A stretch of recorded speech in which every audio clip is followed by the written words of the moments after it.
Oh, hi there. It's Wednesday. It's a little early for me, but we have a special WSL match coming up, and it seems like it was rescheduled from yesterday around the same time when I had an appointment and wouldn't have been able to schedule it, but it is on as far as I can tell, looking in to start in around 9 minutes. It's a WSL match between Poland and Denmark. I believe it is Poland. Yes, strong player from Poland playing in Division B here versus, you can see from Denmark, Peter Heine, who is Magnus Carlsen's chess coach. He was Vishy Anand's chess coach when he was world champion. So two of the top world champions of past decades he has coached. He's a grandmaster himself. He's a very strong shogi player. He's a vocal FIDE critic. He's had his own podcast, Chicken Chess Podcast with Jan Gustafsson, which has not been running for a while, but he's here to play shogi. Magnus Carlsen famously doesn't like shogi very much and says the pieces suck, which is sort of true. But hey, VMD Ayaka, yeah, early stream for this. I really want to stream this game. So I'm excited. I hope it starts. I don't know what, how, if he coaches or has anything to do during Norway Chess. There's a big chess tournament running now. Magnus Carlsen is playing. He has let me see if I can get this scene a little better. Magnus Carlsen has the black pieces versus Pragnananda. And Magnus lost a game, a classical game here in the first round, I believe it was, versus Alireza Firouzja. This Norway Chess is a big tournament, but they only have 6 players. I don't remember if it's always been 6 or maybe 8 or whatever. But regardless, Magnus is playing in this tournament, and as far as I know, Peter Heine is still his coach. And I see it is being offered. The game is being offered. So very excited there. Hopefully we get that.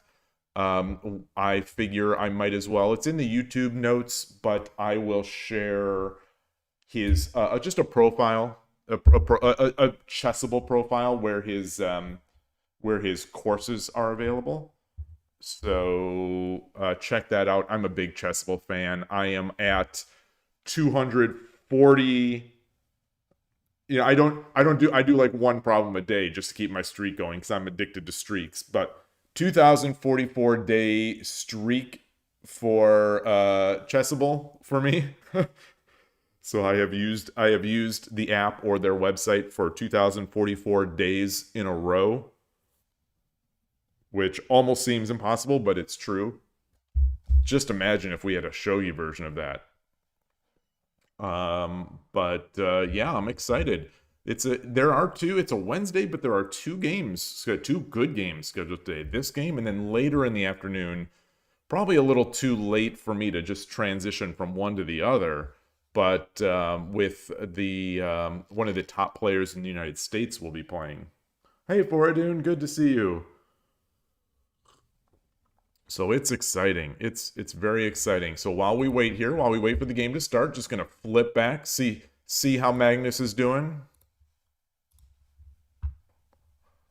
My eagle eye of board evaluation is telling me that Pragnananda is. I would evaluate probably about plus 0.2 in this position. That's just my rough evaluation of looking at this board.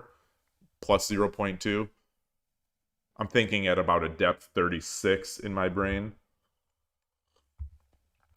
But there's that. I've got some leftover coffee. I've got some leftover coffee with my World Chess Hall of Fame. Since we're in honor of Peter Heine here, I'm using one of my chess cups, even though I use these chess cups every day. But I'll say it's in his honor. I've also got the Shogi Dad mug with some hot green tea, some matcha sencha green tea blend. Also from Itoen, who is not a sponsor. There are no sponsors on this channel. But got to finish up my coffee. Also got a cup of water, so I'm ready to go. I am ready for this game. I'm hoping it happens. I haven't seen Zackerman. I pronounce it Zackerman. I don't know if that's how it's pronounced, if it's Zackerman or Zackerman. But I haven't seen him play in a while. In my mind, he's very strong. So, you know, and his rating would appear that way as well. So it should be good. It should be.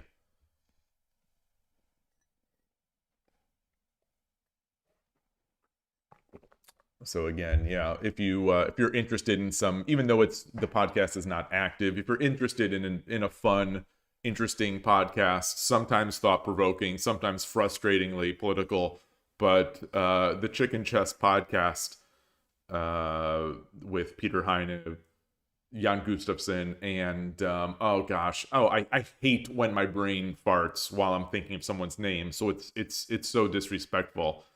There's a French grandmaster. A French grandmaster is the third in most of those episodes, I think. Oh gosh. Boy. I should have prepared that. I should have prepared it. I shouldn't have mentioned it if I didn't prepare all three names. You never expect you're going to forget names while you're talking, but like when I'm on stream here, the brain just goes blank.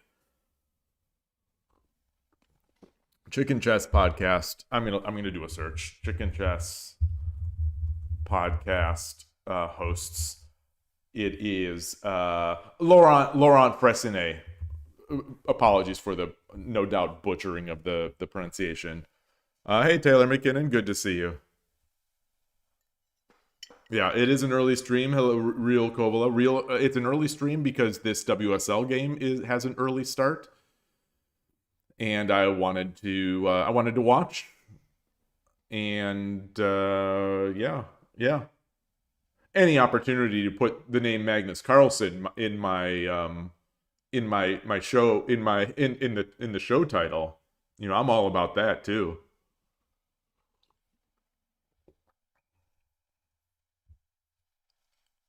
Ivan Vienna, nice to see you. Good morning.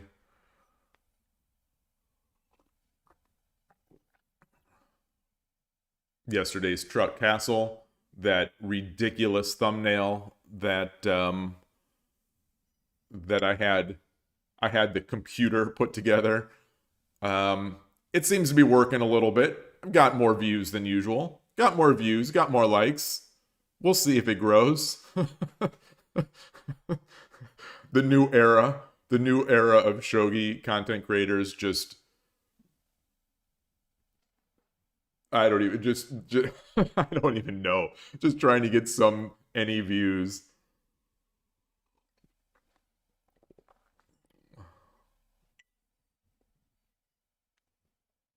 Okay. We're at 8:29. We're still not at the 8:30 mark. WSL games famously do not start on time.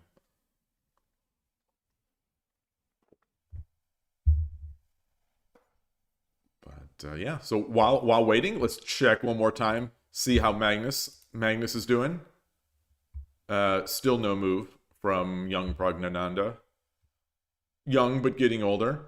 2840. This is his FIDE rating. It is not the live rating. He lost rating points by losing 2 or 3 days ago and drawing yesterday. He drew Vincent Keimer and lost to Alireza Firouzja. Yesterday he did win the tiebreak game. So he got half a point, I think it is, in the Norway chess scoring. But that game is not classical, so it doesn't count towards his 2700 chess rating. Let's check 2700chess.com while we're here. And yeah, so 2834 is his live rating. You know, if he draws or loses today, it's gonna continue to fall. It's a problem with being at a high number, but it's high but lowering. Hikaru unfortunately under 2800. Yeah, Sindarov is up there, 2776. But yeah, okay. The game has started. The game has started, and we are off. The game has started, and we are off. Peter Heine is Gote. I'm not cheering for anybody, so I'm not going to switch the view to his perspective. I'm cheering for both. I'm cheering for a good game. Good day, Emperor Rex. Yeah, it's a new era. It's a new era, Taylor.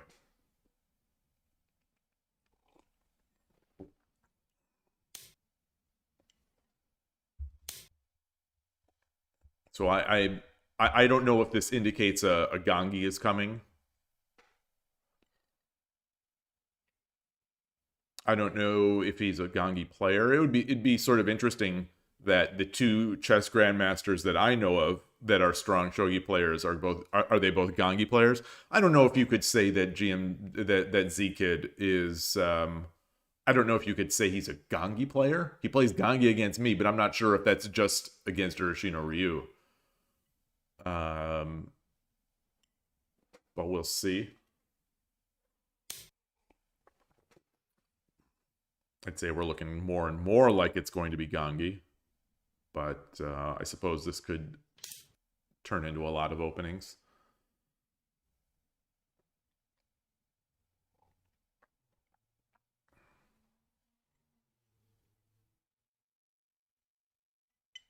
Thirty minutes time control. 30 minutes with 60-second Byoyomi. Once that 30 seconds is out, it's a long game. Slow game. It's really nice. Gives a lot of time for thought. Gives time for discussion, which is also nice for streaming. What do we call this? Is this the I Dream of Shogi special here? The 4-5? Are we gonna get this kind of thing happening?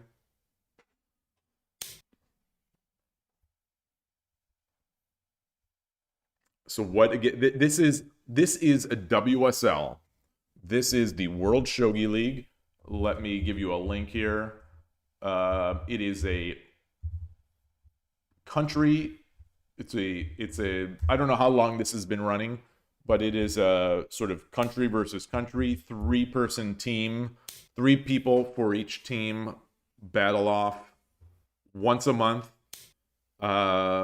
They are scheduled games. You schedule with your opponent. It's got a nice organization on the site. It's a really nice tournament, fun time, a lot of good players. A good balance of players, and the way they manage divisions is pretty interesting, and it works well over the years. My understanding, hopefully I'm not misspeaking, top 2 teams in each league, in each division. There's divisions A, B, C, D, and E. Top 2 teams from each division go promote on the next year. It's a yearly event. It's a yearly tournament with monthly games. The top 2 teams from each division promote on the following year. The bottom 2 teams from each division demote the following year. Obviously, you can't promote out of Division A and you can't demote out of Division E, but that's how it works. Each team has a captain. You can see all that through that site. It's a really interesting idea, and the maintainers have done a great job over the years of keeping it going. I don't play just because I don't like scheduling those things, but really, really fun to watch. I look forward to it. Just seeing a WSL game up there makes me want to watch. No matter the team, no matter the person, even if I don't know them. There's a stake. There's a stake involved.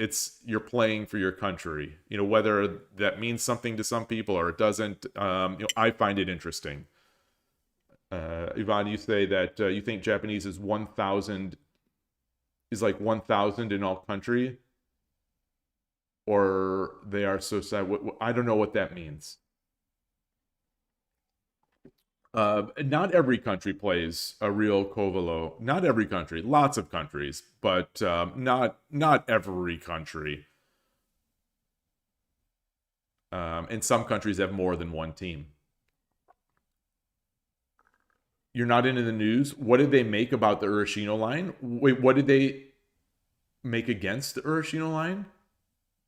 I'm not sure. There is a Gangi. There's a in English, we don't have all that much learning material, especially when it comes to openings. But there is a video out there that's sold by a teaching professional, Ishikawa Sensei, and it's called a countermeasure against Urashino Ryu. It's a Gangi with a rook on a 5th rank, with a rook floating on the 5th rank, and it's called a countermeasure. You know, whether it's actually it's a countermeasure, but it depends how much of an advantage you think a countermeasure is. But it's totally playable for Urashino Ryu. But anyway, so that being, I don't know if that's the case here, but or that being, with that in mind, since we have so little material, it seems like if someone is in the West and they're looking to counter the Urashino, they'll have come across this approach. And if that's what you're talking about.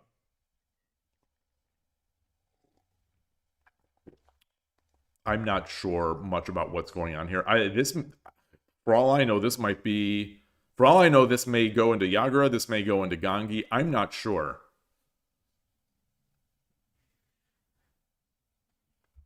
We'll see. This is like I don't think that's UFO Gin because it came up through this side. I don't know if it's Yagura Bogin. I don't know some of these. Yeah, if this goes into Bishop Exchange, I have to imagine the silver's coming up, and then the silver's coming up here, and then potentially we go into Yagura. This is all very unfamiliar stuff to me. Oh, Taylor, thank you for that comment. You say great interview with the Canadian captain recently. Thank you. I appreciate that. Yeah, for anyone on who doesn't know, there is a podcast. It was active. The podcast was active for around 8 months of weekly episodes, and it's called Shogi in the West. And now, if someone would like to, what am I trying to say? Be interviewed, I would love to interview them. So we can continue the podcast with interviews, but I think the regular weekly cadence of me either interviewing or creating material is at least temporarily put on hold. It's a lot of effort. It's a lot of effort to do that. It's a lot of effort. It's a lot of thought. It's a lot of putting yourself into something. And for such a small listener/viewer base, I was finding it hard to justify the amount of work that I was putting into it. Not very much support, not very many views. Not to complain, but just to explain. All right, so we have this. This is interesting. This doesn't feel right to me, but it doesn't feel wrong to me.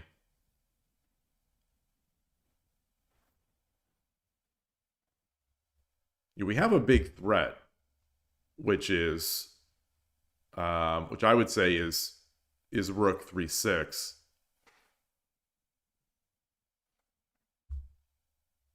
Which threatens the silver and threatens promoting.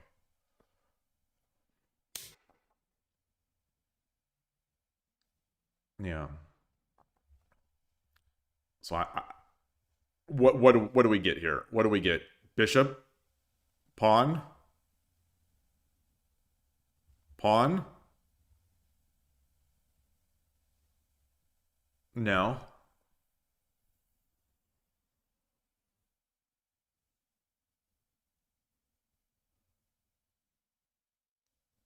Yeah, there are a lot of pawns. Good to see you, Killer Ducky. A lot of pawns in hand already.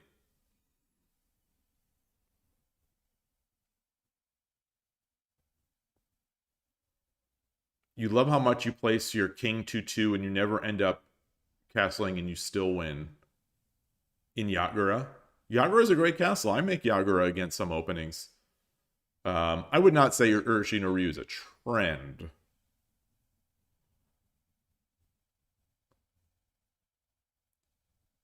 I would not say it's a trend. I would not say it's a fad. It's got solid attacking ideas, and it's engine approved, which you probably will not change. The engines, I'd say, are probably good enough at this point, such that their evaluations are not going to be wrong in the future. And if they are, if Urshin or Ryu turns out to not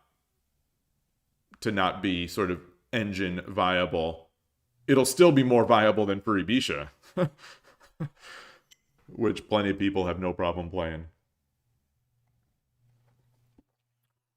And none of that matters to me. I suppose you would say below average amateur if you bring Japan into the play. Yeah, this is the bane of every attacking static rook player is Tataki no Fu.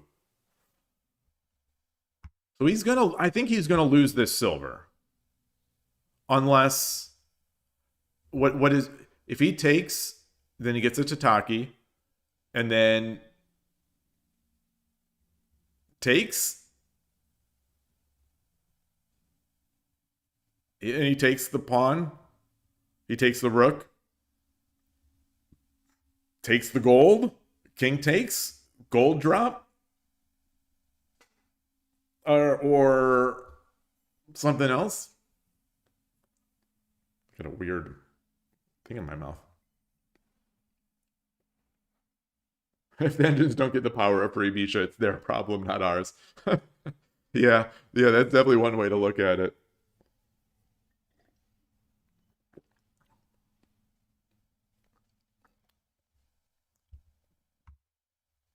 All right.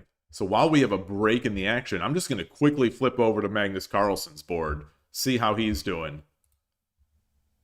All right, it's still plus 0.2. It's still an even game. It's still an even game with Pragnananda.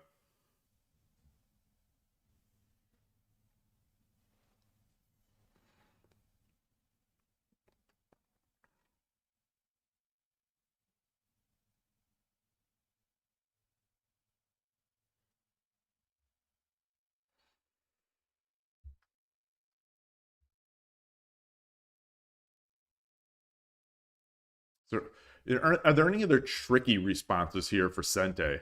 Like pawn drop, do the exchange? No, I don't think so.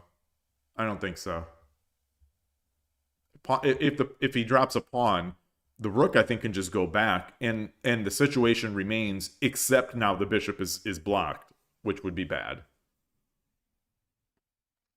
Benjamin Chewett, yes, it is the real Peter Heine. Just like the real Ghostbusters. It is the real Peter Heine. It is the real coach of Magnus Carlsen and Vishy Anand.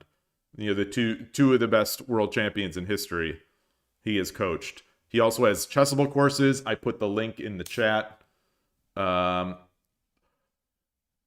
This move, I don't see. When people do this, I don't understand why they don't take first. Take the pawn first, then take. It pushes the token. It pushes the eventual token one square further away from the king, one square further away from the knight and the lance. It gets us a pawn.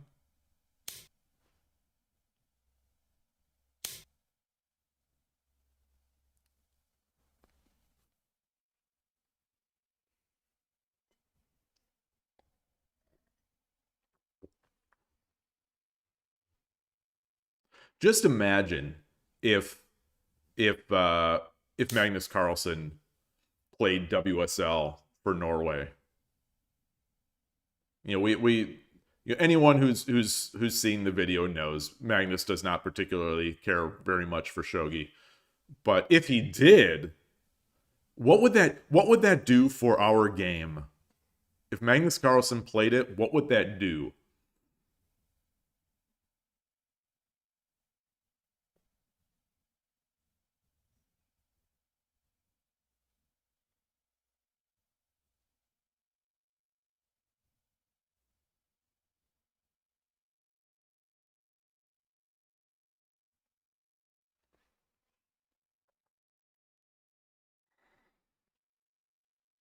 Does Gote have a mate here? Does Gote have any sort of mate? Who do we think is ahead? I think Gote is ahead. I think Gote is far ahead.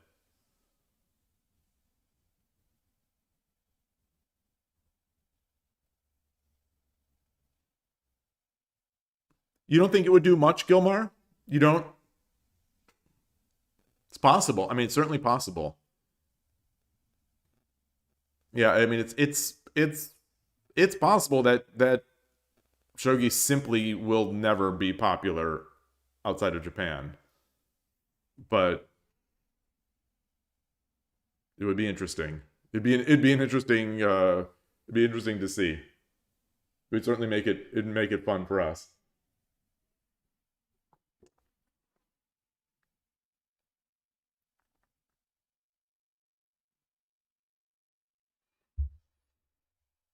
Like, this pawn is here blocking a bishop drop. This bishop drop is just going to lose it. It'll get the king out, but I don't think it's going to be good enough. And obviously it is Gote's move here.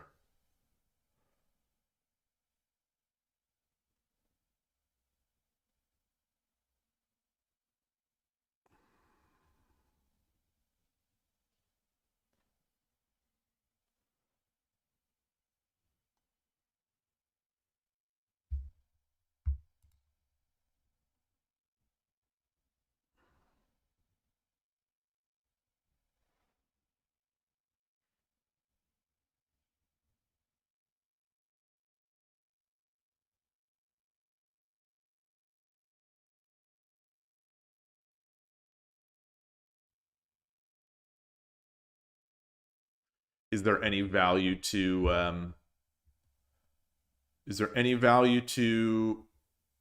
dropping a silver?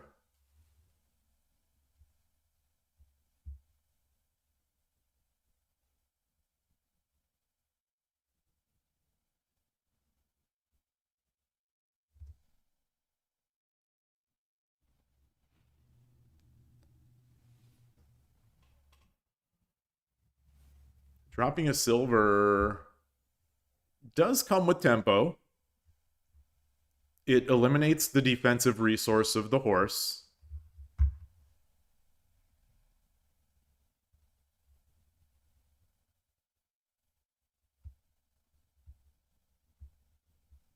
The rook drop checks, which is obviously nice. He's got 3 pawns. He could start making tokens, I think.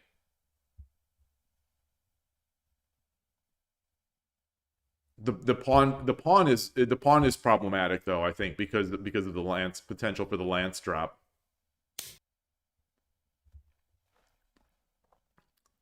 Like, to me this seems like a wise first move.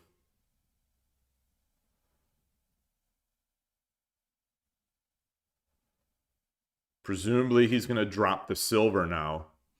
Or the oh gosh. Oh boy, that can't be right. That can't be right, right? The Wariuchi no Gin seems extremely strong.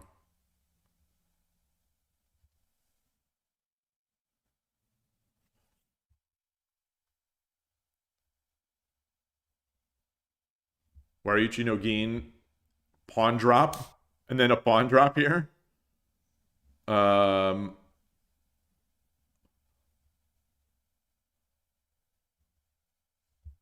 do you defend this?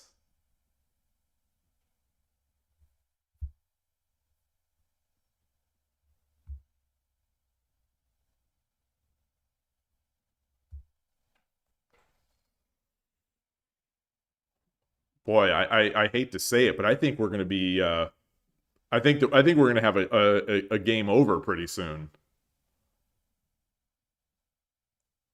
Famous last words. I hope they're the famous last words. I would love to see this game continue, but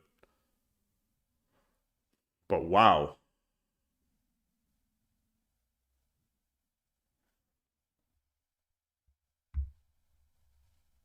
Yeah, this rook is doing defense. This rook is doing defense. The bishop drop here, it doesn't get us anything. Esente.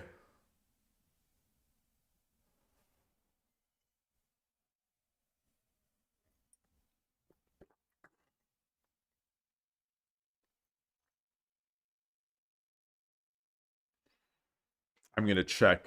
I'm gonna check the standing without flipping this board. I'm gonna check the standings here on the side just to see what's happening with this game. This is a Division B game here between Poland and Denmark. So I'm gonna look at Division B here. Poland 1. Which is this, Poland 1 or Poland 3? Boy. Let's see. This is Poland 1. This Zackerman is the board 1 on Poland 1, and they are in second place. They're just behind Japan 2 in second place. Denmark is in 7th place. And what are the overall what else has happened this month? This month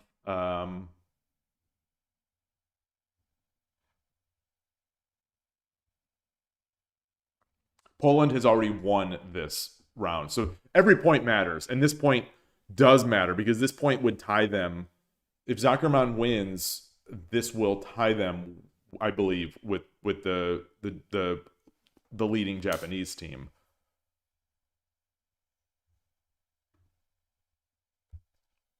Oh boy. Oh boy. Oh boy. Oh boy.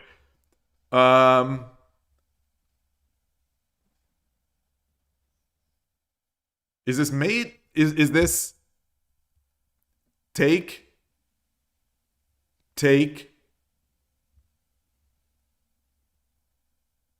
Take?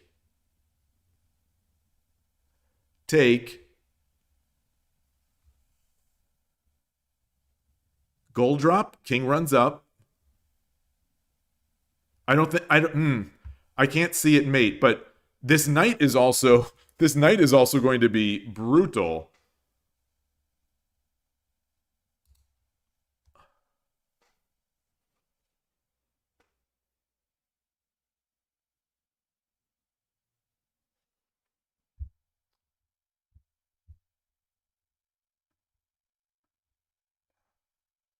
All right.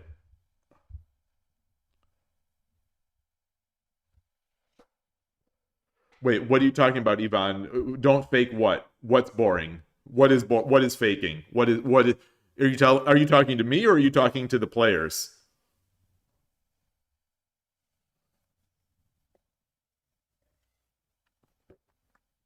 Don't fake real Yloigh.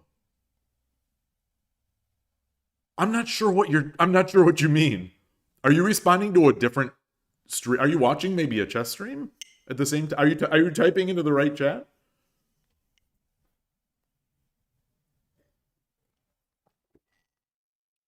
I don't think I was talking about Yloigh. I don't think.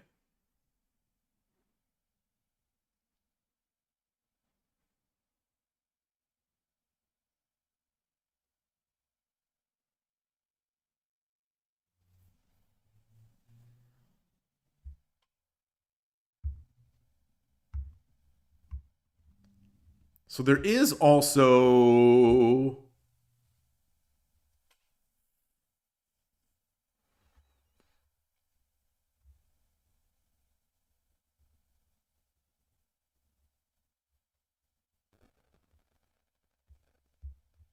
a couple things.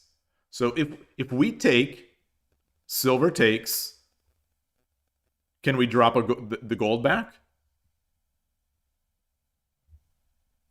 Then he drops a pawn. Or do we take? Silver takes. We bring the token over.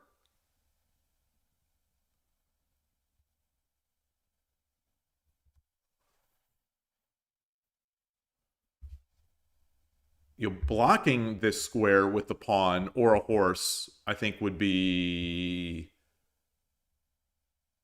Maybe the horse would have to come back. Would be tough.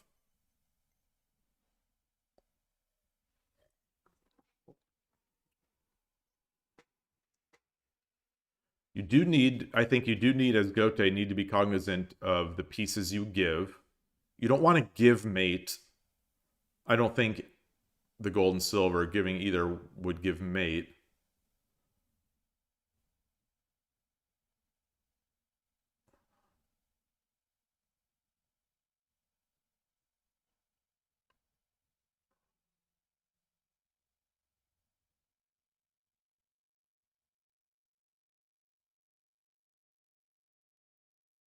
Do we have any snazzy ideas, like some sort of sack?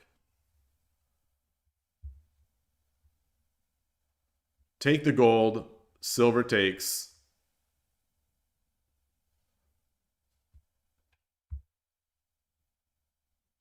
All right, I'll allow this as well. I'll allow this as well. I think this is good. Foradun is number. Foradun is number 4.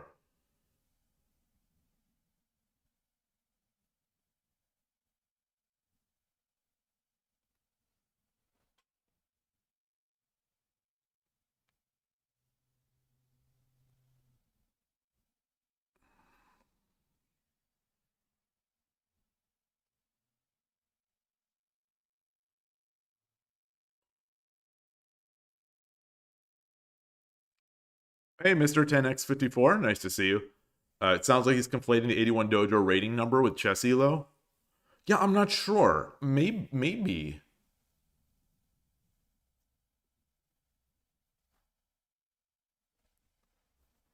The 81 Dojo is... I believe the 81 Dojo rating system is not Yloigh. I'm not sure if it's inspired by the Yloigh system. Or Elo, or however I believe it's a Hungarian mathematician, I believe, or statistician. I don't know who it is.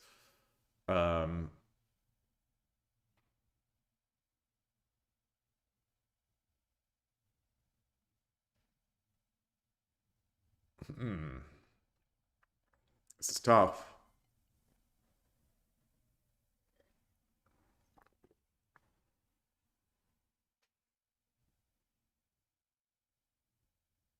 And will I play? Probably not. Probably not.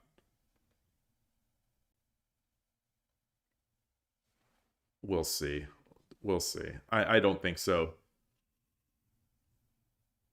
In the end, it may not be the longest stream. I may come on later and stream the other game. I'm really excited about the other game. I wonder if Ivan is trying to cause drama. Are you trying to cause drama to get more eyeballs into the shogi world? We were talking about drama on yesterday's stream. I think Ivan is trying to get a rivalry going here with Foradun.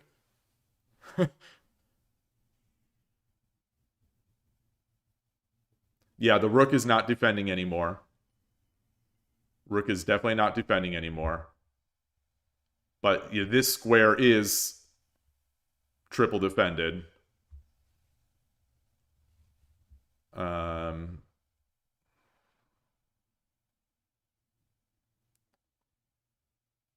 Edward Panko, good to see you. Welcome. And Oregon Moniwai, great to see you too. Good to see WSL again. Yeah. So you'll add more information. Okay, Zacherman is actually 2022 ESC champion. The European Shogi Championship champion. In 2025, he finished second. Okay. Yeah, so I had said that I thought he was very strong, but I couldn't remember why I thought that. I think I've just seen his games on 81 Dojo, but I wonder if somewhere in my brain I actually knew that. Well, with you say you wonder why his rating is so low. I think it's since the Shogi Club 24 closing, there has been the influx of some extremely strong, lower rated, underrated players. And depending on who you play, I saw a bunch of people who were very strong, like previously 4 and 5 Dan on 81 Dojo, whose ratings went into the 2 to 3 Dan range. So that would be my off-the-cuff guess, is that he just happened to play some really strong players.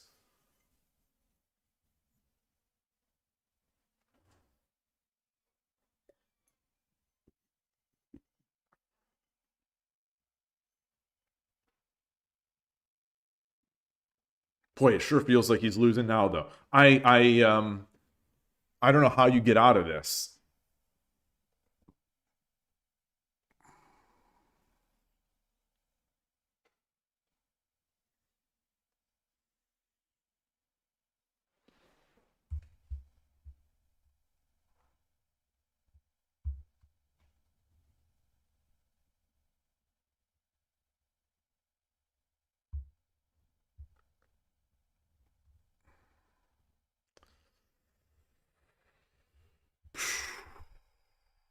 Push the gold?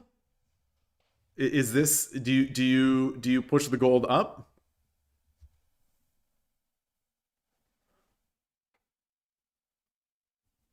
My guess is that Peter Heine has much better visualization and calculation than I do, which allowed him to see this to take heart in this 3-8 move. I couldn't read. So when I was staring at the position before he moved here, I was thinking that we take and then move. I was thinking we take the gold, silver has to come up, king is stuck here, and then we threaten the gold, which does allow it to run, but that allows us to promote and then push again. Because it feels to me like this rook is going to be able to get harassed, and we'll lose some of our pressure on this side. So to me, this looks like the incorrect move order, but I trust him more than my own vision.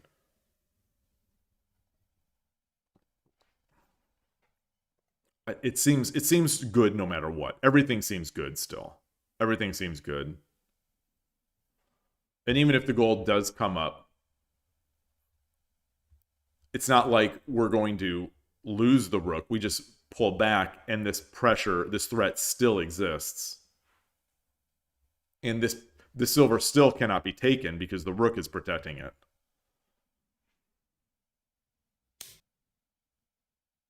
Yeah. He's got to watch out because this, the wall.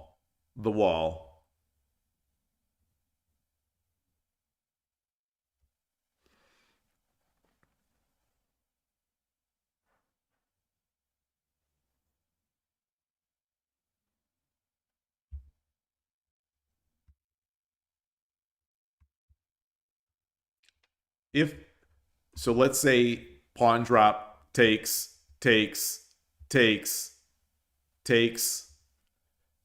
I was like, do we have any sort of hope for knight drop mates? Not seeing it. Yeah.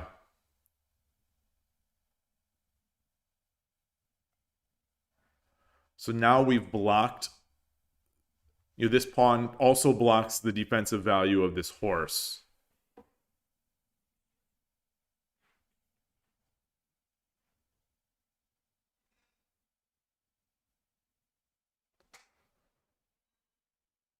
Both kings are dead. Which one is more dead? Yeah.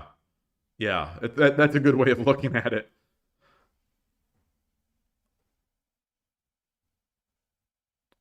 So I still think Gote has the advantage, but that's my weakness speaking. I mean, if we count the material, there are 2 rooks on the side of Gote. The 2 most valuable pieces on the board are on Gote, are in Gote's attack.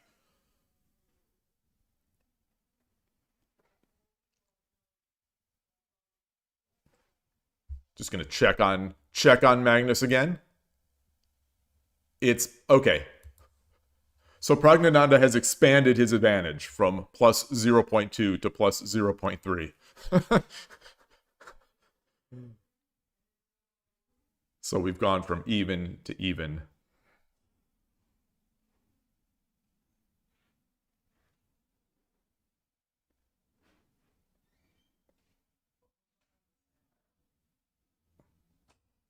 If this does turn out to be a win for Gote, I want to know. I would like to. I'm curious which is the move. I think that.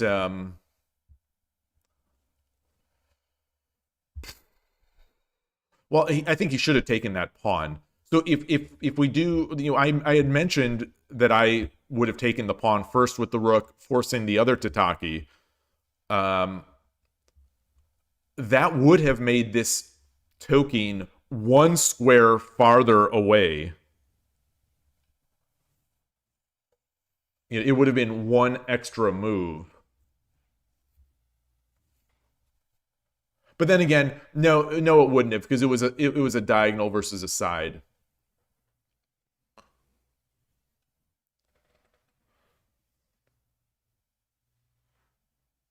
You love when people say Sindarov is too much when actually he didn't have anyone to stand it.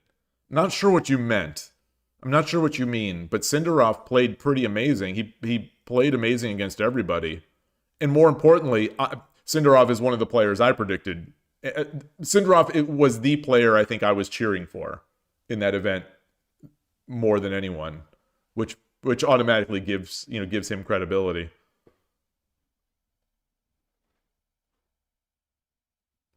Knight and the horse are different pieces in shogi. Yes. A promoted bishop is called a horse. This is a horse. I believe in Xiangqi, it is also called the horse. There's a piece that has this kanji, not kanji. I guess it's not called kanji in Chinese, but this character anyway.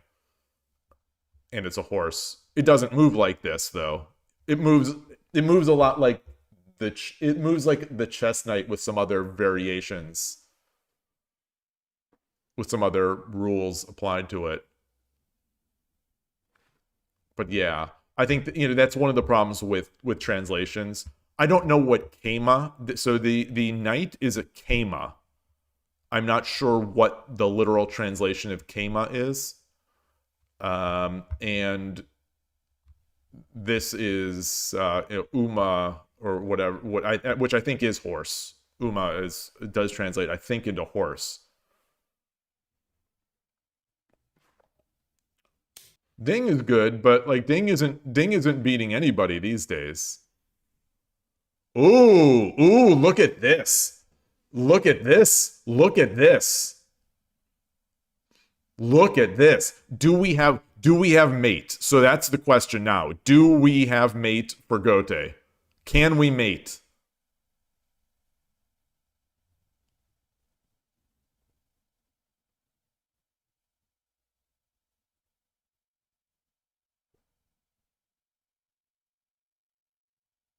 I don't see it.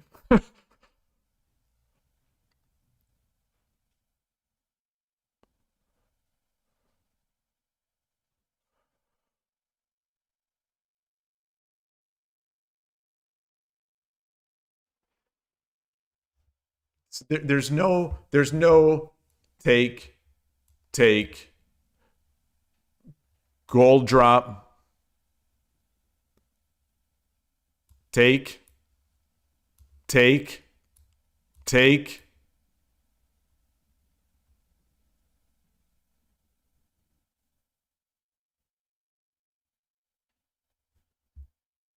silver drop.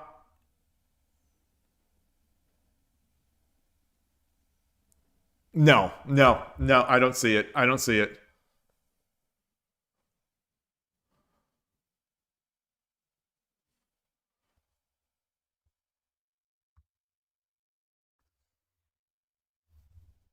Five nine. King takes.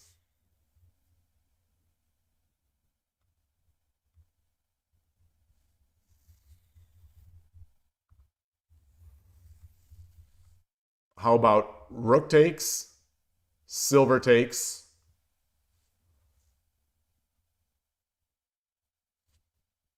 rook 5-9, king takes.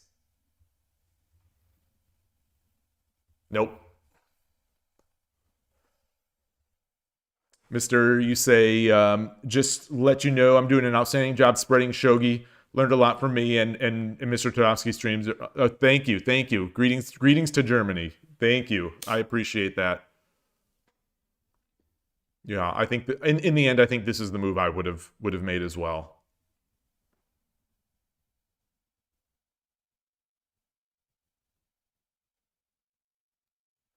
In my mind, it was either this or dropping the pawn.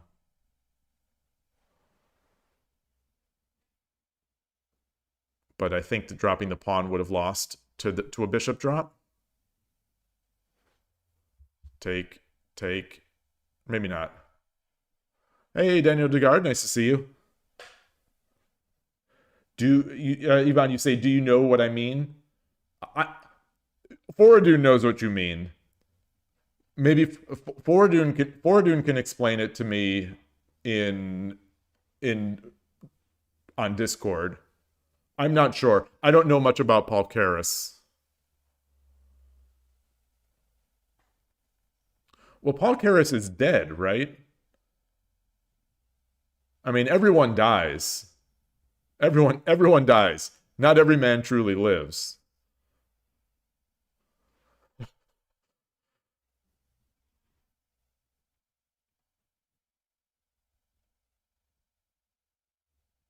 I mean, how good will you be at chess when you're dead and buried? I mean, it's tough. It's tough to play. It's tough to play that way.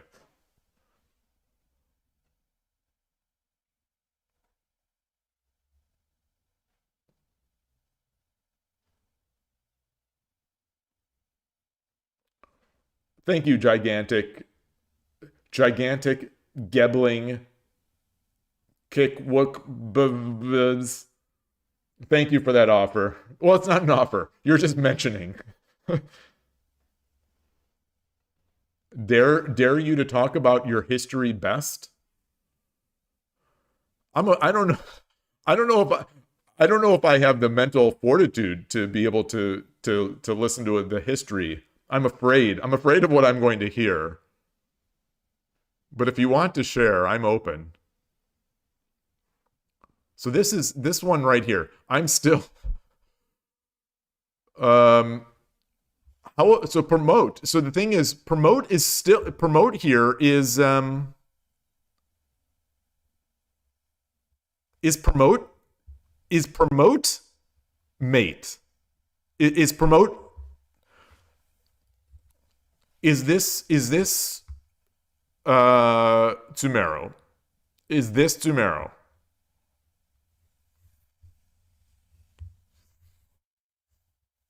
We promote.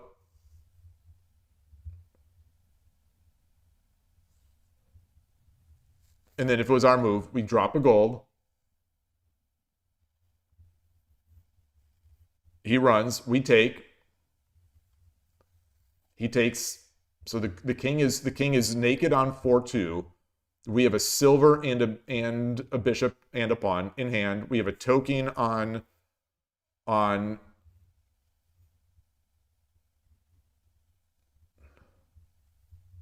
yeah, so the king is here. We drop a silver.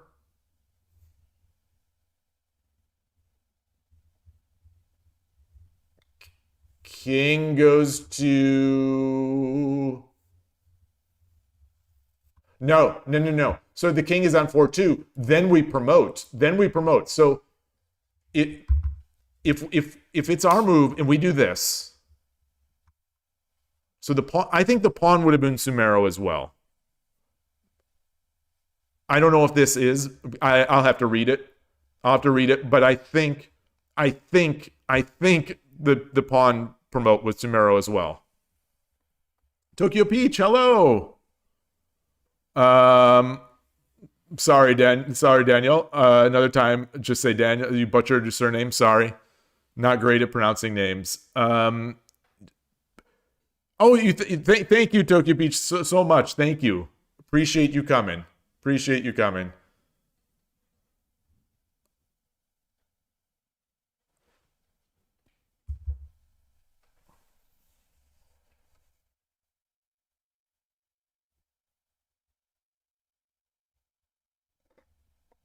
Is this actually Samaro? Yeah. Yeah.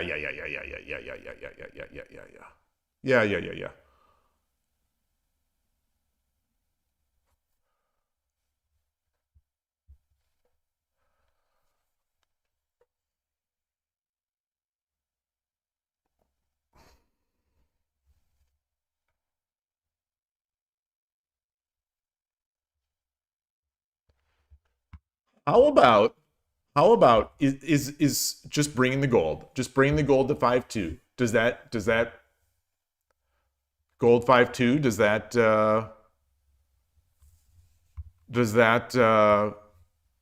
Does that buy us all the time in the world?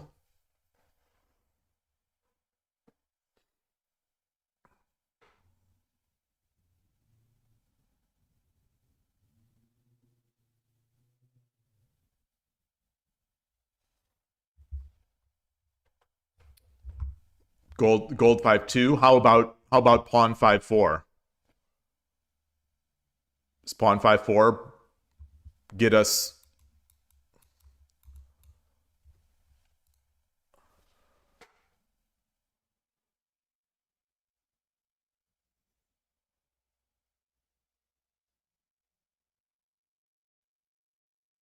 How about Shogi? You say, how about Shogi? Is it even existing as a game? It is. Yes. In answer to your question, yes. It is existing as a game. We're watching it now. We are watching it now. we're here together watching Shogi. So you could say it's existing as a game.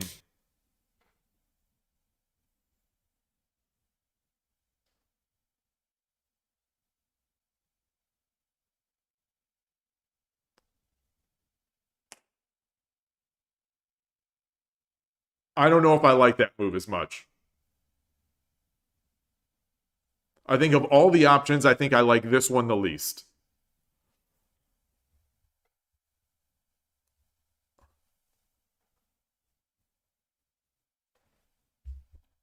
Because a gold drop is now Tsumero.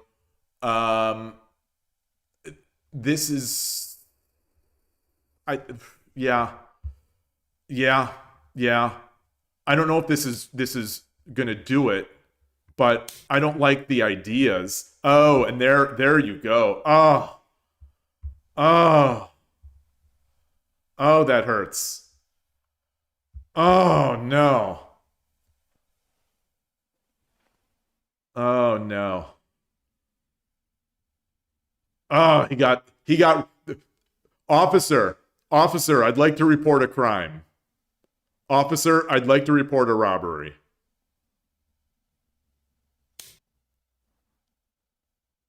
I hope he read this. I hope he read this. Because it's a terrible feeling. If this is a loss, this is a terrible feeling to lose this way. And this is the kind of loss that he's going to say, that he might say, all right, why am I playing Shogi? I'm a chess grandmaster. Why am I playing this nonsense? I'm a chess grandmaster. I'm the coach of two of the greatest world champions in all history. I have chess courses. Why am I playing this game? This is the kind of loss that's what could do that's what you could do to someone.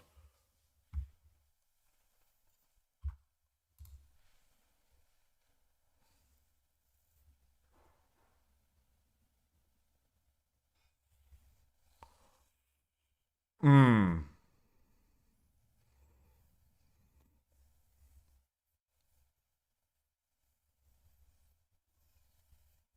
Oh boy.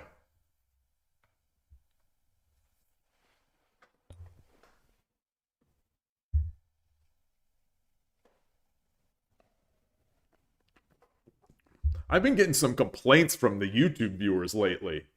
I gotta say, I'm starting to understand why some of the streamers that I watch don't even respond to YouTube messages. Oh boy. Goodness gracious. It's a tough life. Man, oh, this hurts.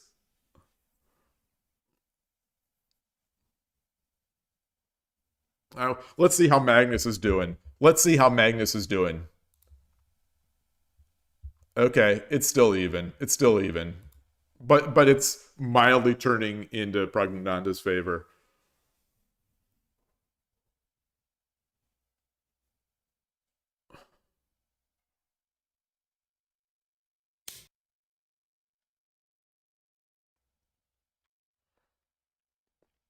Yeah. The problem now, though, is the king can run.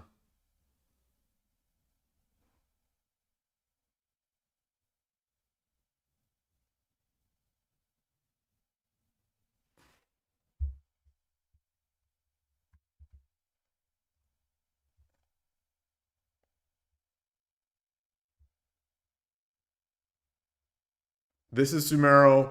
Rook drop is Sumero. Is there mate on the board? I think there is. I think there's. Maybe there's not. Maybe there's not. Bishop drop here. The king can run.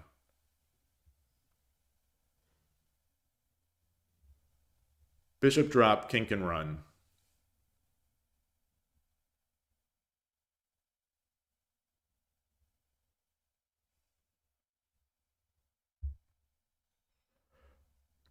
Mr. 10x54, I'm on Twitch all the time.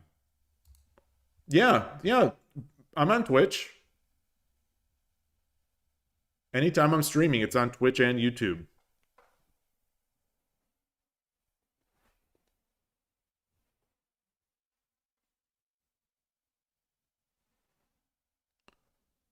Lately, Witty Alien won a Spanish GM at his end of the sack queen and GG.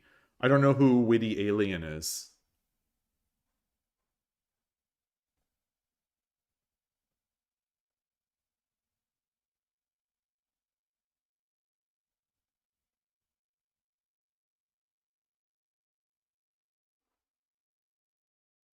Famous streamer. It's interesting. I thought I knew most of the chess streamers.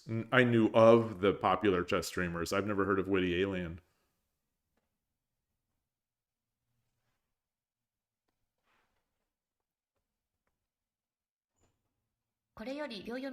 Ah, we're into Byoyomi.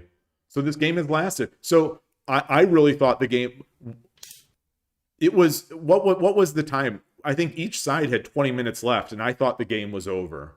I thought the game was over. And I think it was. I think it was. I think it was over.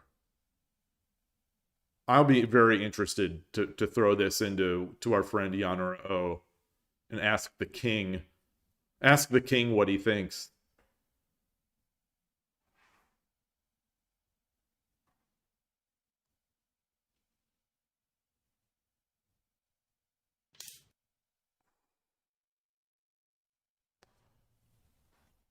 That knight could have been useful over here. But, you know, yeah. Yeah, so this is Sumero again. He's continuing to add the threats. You know, this is now a defensive resource as well.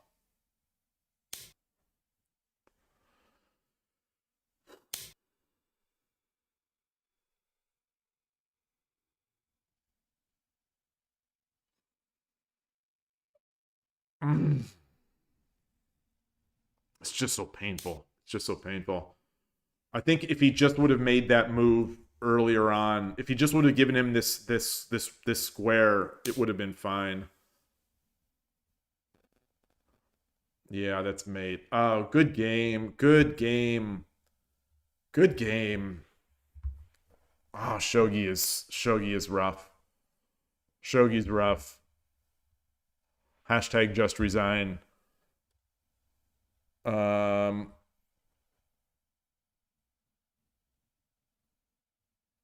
mean Nakamura? I don't know Hikaru Nakamura. Peter Heine is saying I was optimistic at some point. I think he had reason to be. So I think he had reason to be. Let's bring this in. Let's bring this in. I thought he had a lot of reason to feel optimistic. Switch my scene a bit to the full board, or to the full, just so everyone can see the eval. I'll add this to my WSL study. Gonna run the eval. I'm gonna go to the point where I think Gote was winning.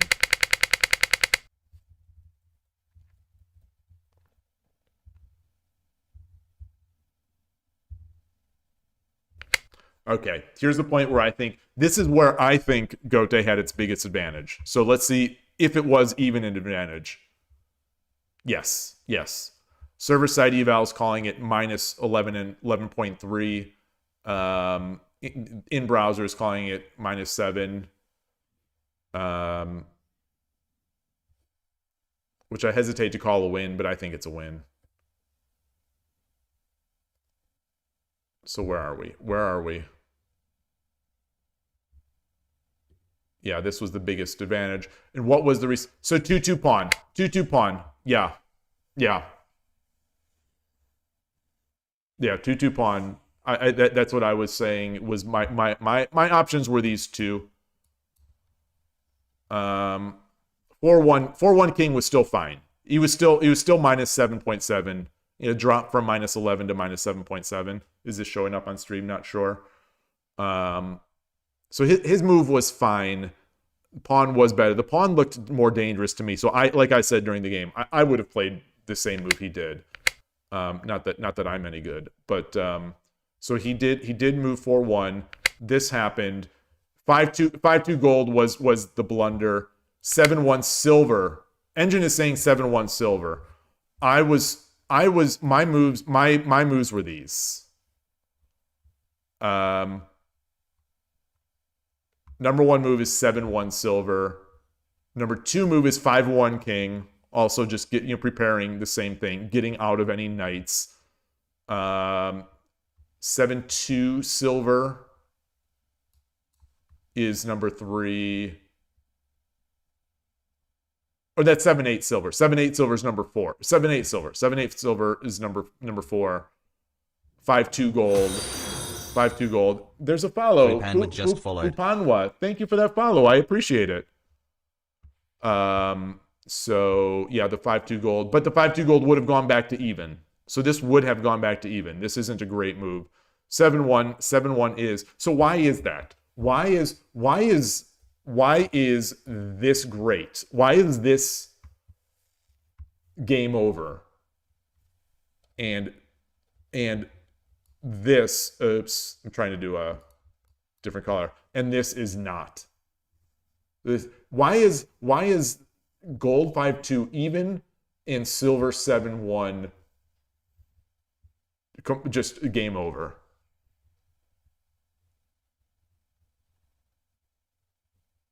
Is it because we're also blocking? We're also preventing the surrounding the king?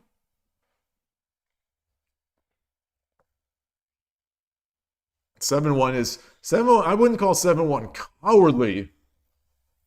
It's certainly retreating. It's certainly retreating. I wouldn't expect that we need to. So my logic that I'm trying to apply retroactively is that it prevents the other player from surrounding the king. But I'm not sure if that's really a concern here. Maybe it is. Maybe it is a bigger concern. So let's see what the engine says the next move is after this.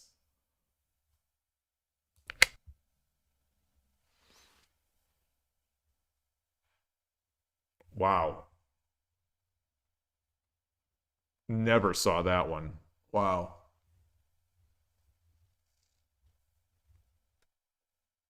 All right. Yeah. So that so so yeah, the king over there. So 5-1. Yeah, the 5-2 king. I'm sure he saw immediately that this was terrible. But the 5 running to 5-1 also did seem safe at the time.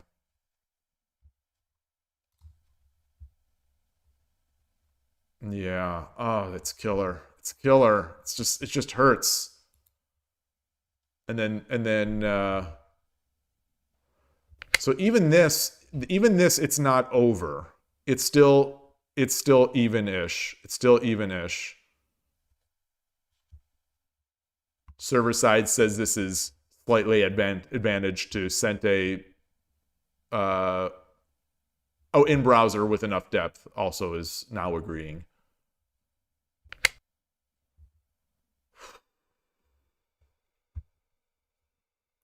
Yeah, this is the only move that keeps it going.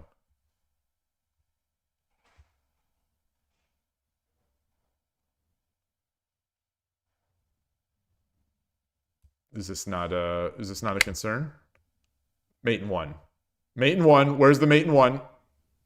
Where's the mate in... Ah, there's the mate in 1.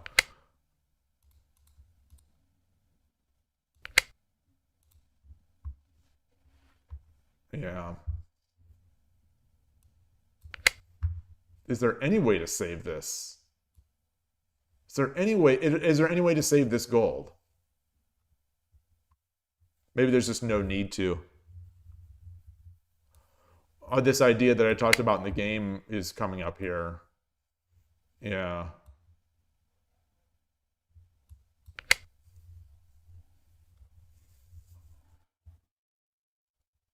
Boy, yeah, this sure feels scary.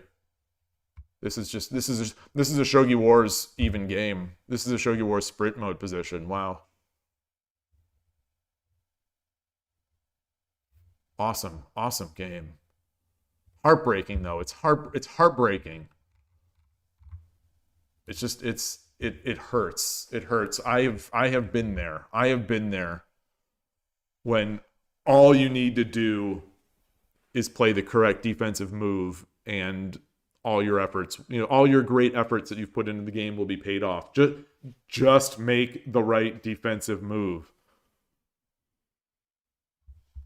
And then, boy, now I'm thinking about a game I played versus Ghost 1 where I had like a bunch of room to run my king, and I chose like the one square that took my win into a loss.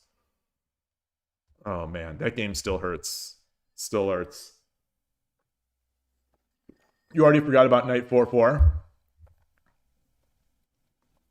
Wait, Knight drop 4-4 for what?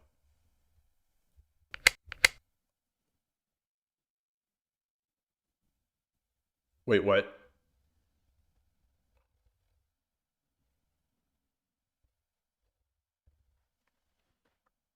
I think Killer Ducky will play Mahjong. So Mr. 10x54 on YouTube is asking if Killer Ducky is going to stream Go today. I don't think so. I'm not going to speak for Killer Ducky, but I think it's going to be Mahjong Soul.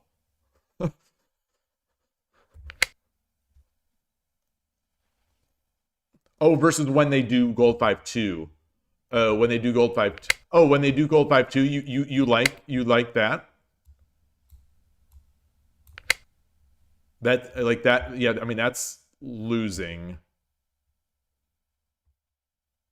We've got the Tumero here.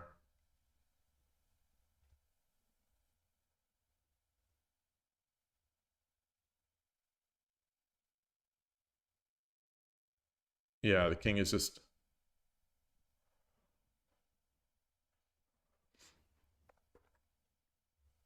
Yeah, without a knight in hand, I think the king is just happily sitting on 5-2. My guess is that he didn't notice... My guess is that he didn't notice the knight.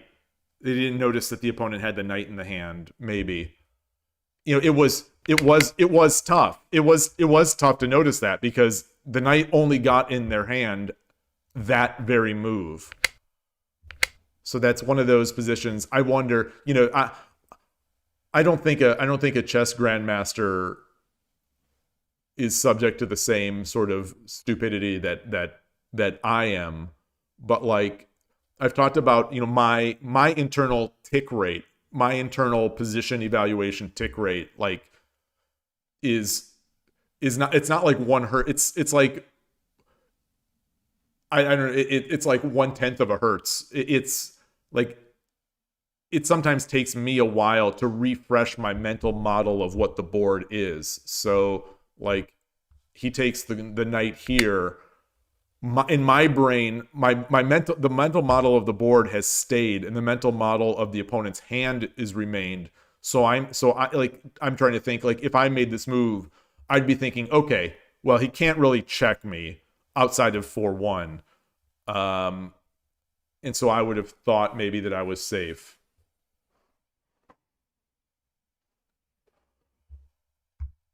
But I'm just trying to apply my own weaknesses to someone who is stronger than I will ever be. So it's probably silly.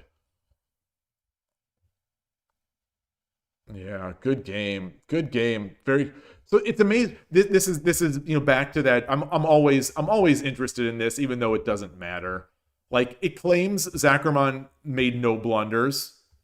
He was dead lost. He was dead lost in this game. Like, how do you 2 inaccuracies, 1 mistake, and you're dead lost? Like, how is that even possible? It's sort of weird. In the end, it doesn't matter. It's just fun. It's just fun in games to apply labels to moves and labels to positions. But like, he was lost. He was lost.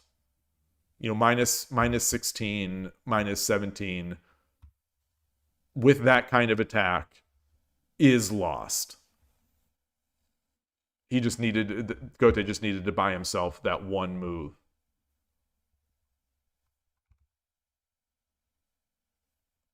Gilmar, no, there's a difference. My 81 Dojo 2 Dan, I would say, is a little inflated. So my 81 Dojo is a little inflated, and their 3 Dans, I think, are a little deflated. At least a little deflated. Like, Zackerman is one of the top players in Europe.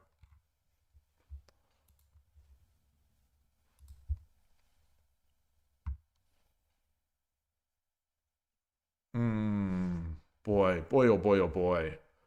What a fun game that was. I wish the next game was starting. So wait, I did want to look though. How did he get that advantage? How did he get that advantage? So here was Gote already had a decent advantage here. So what was I was asking earlier, I was speculating on what, without the engine, I was saying Gote was winning, which he was. And I was wondering or speculating what the move was that got him that advantage. So this is it. Yeah. It's just, oh wow, the engine did not like this. Wait.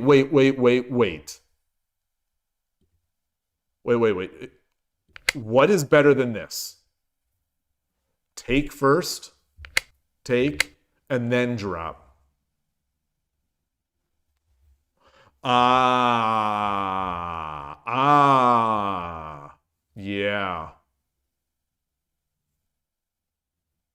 I mean, it's not dropping. It was just a slight inaccuracy to drop the pawn first, but this is important. This is definitely important. It feels important to me anyway.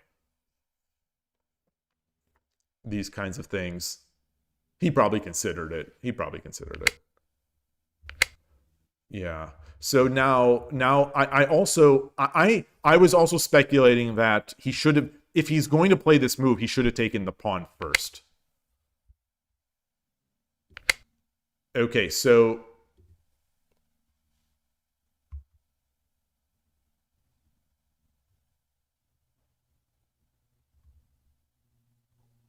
No, taking why is if you're going to take this bishop. Oh, if you're going to take the bishop, taking the pawn is bad because the bishop would exchange. So if we do this, right? Yes. Okay, and there it is. And there's the move. Yes, we'd exchange. And that would have turned out to be a huge mistake. A huge mistake.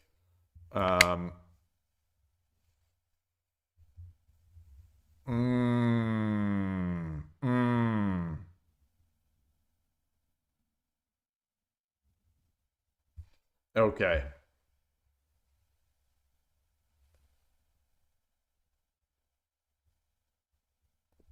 Wow, Shogi is very interesting. What a game. What a game. What a game. Yeah, I mean, as they say, static versus static is very sharp, very early in a lot of these games. Boy, boy, that's interesting. You don't, Ivan, dad or father or parent boy, could we play one game? You want to play a game? Yeah. The line here is this. I was thinking rook. I was thinking king takes, but the rook takes is what it's suggesting, and then and then we get this. I think this was always a big threat looming. Even in the game, I think this was a big threat looming, but his attack just came so quickly on both sides that he never even needed to do this.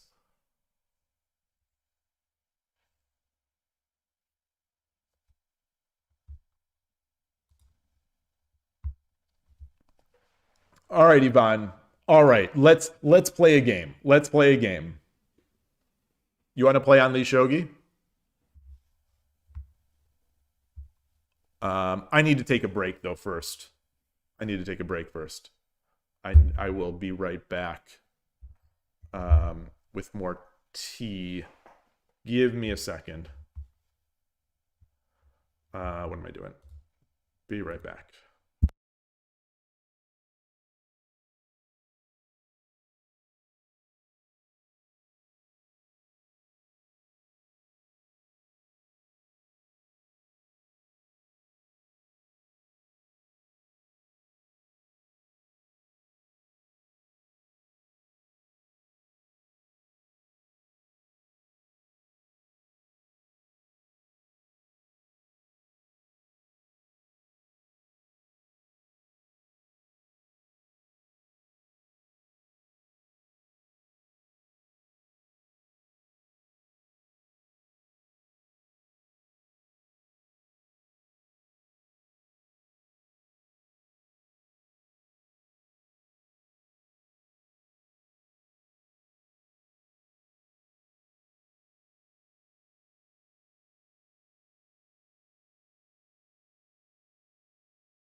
Okay. Back here. It's a long time you don't follow the streams. So where are you? Where are you here? I'll create a play with a friend. I think you can get a link here. I think you get a link here, right? Random side. Here is the link. Hey, Lolly B, nice to see you. So there's the link.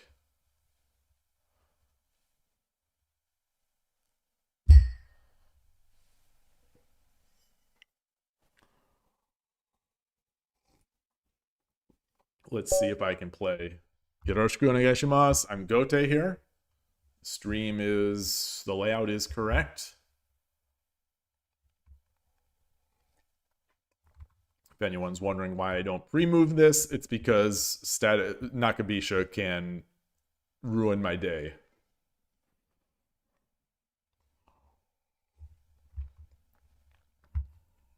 What did I set for the time control? 5:30. 5:30.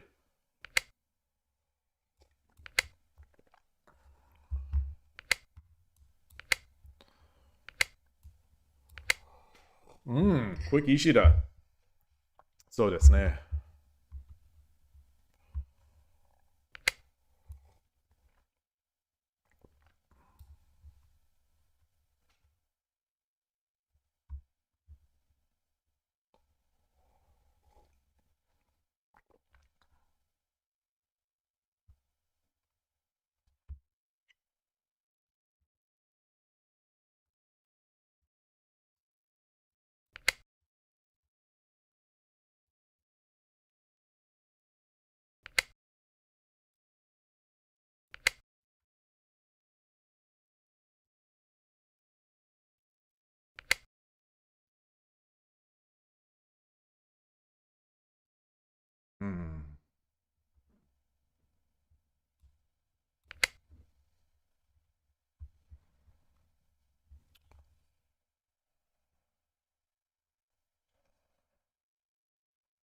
Yeah.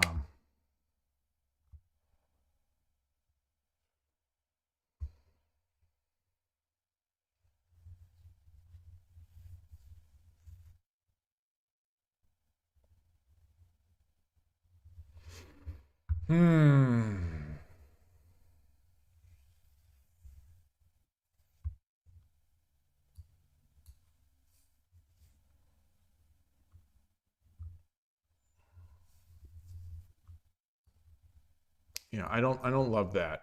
I'm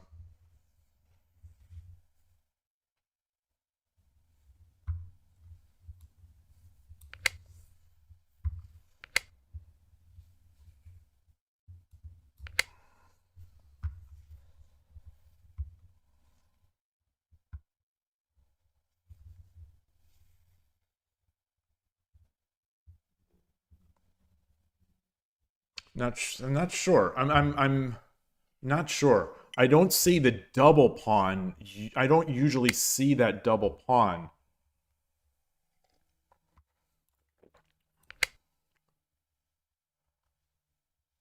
And this does feel a bit precarious right now for me. You're playing backgammon while watching. Nice. Where are you playing backgammon? What site are you playing?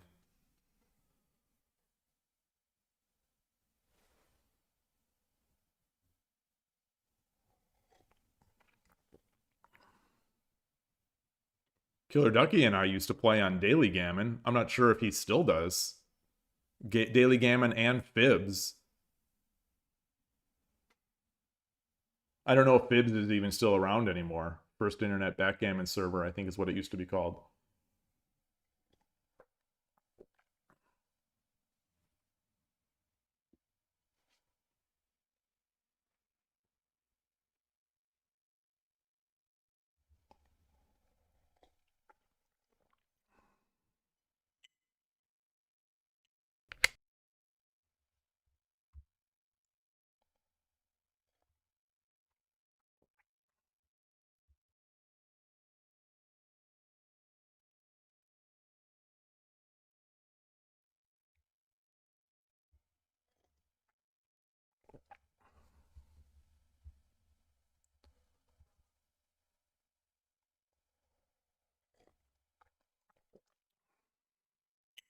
All right, let's get nuts.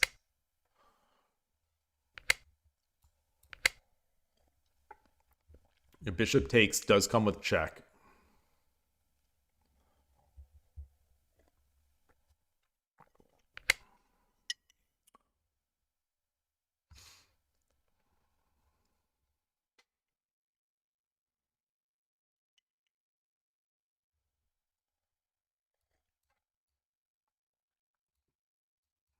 So that's not, that's not a thing.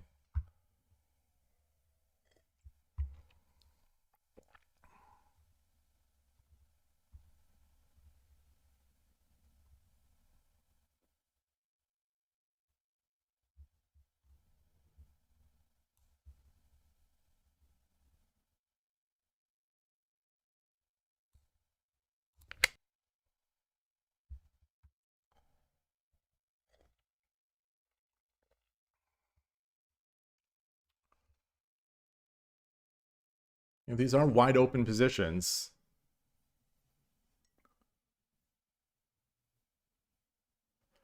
(24/7) games. Oh, I don't know what that is. I don't know what 24/7 games is. Interesting.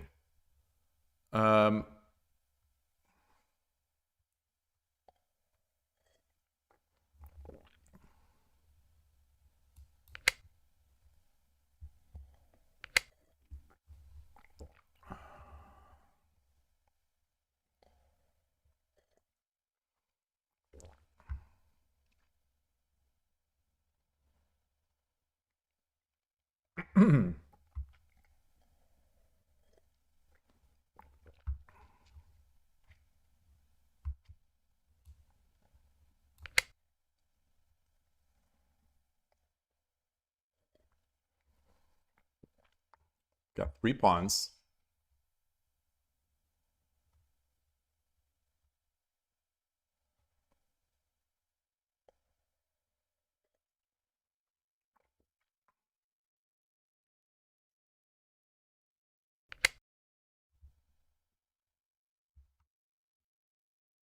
Looking for a fork.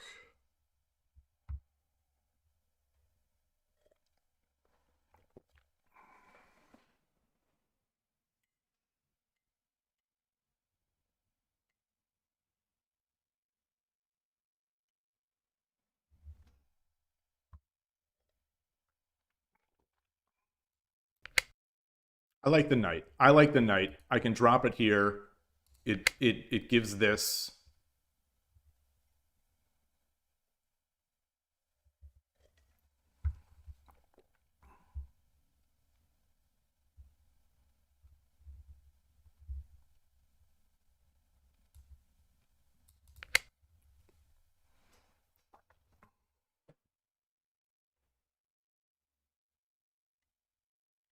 ShogiExplained. Wow. Wow.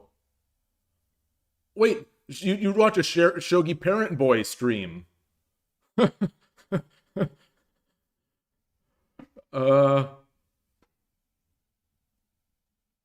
a mobile app for 24/7.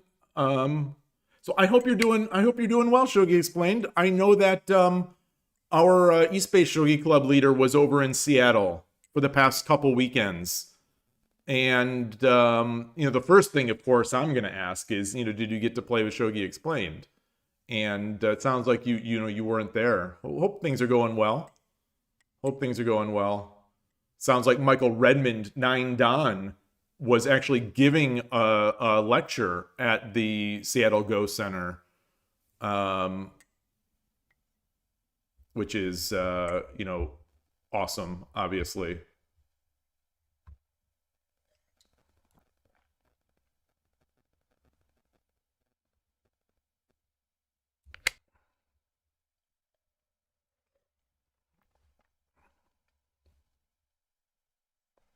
You've been on a long shogi break. Nofora, hello. Nice to see you.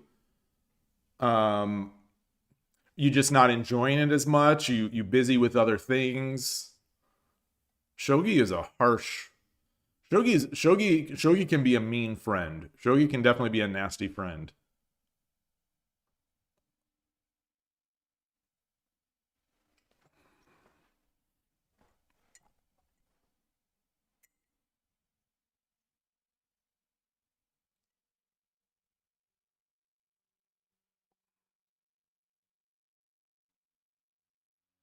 I'm not sure if I'm attacking in the most wise way here. Same for you, Nofora. You joined a fencing club last September, and it kind of replaced Shogi. Interesting. Are you in Northern California by any chance, Nofora? Are you by any chance in Northern California? Because the reason I ask is that what am I trying to say? Fencing is extremely popular out here. It seems like these days for kids. Oh, you're in France.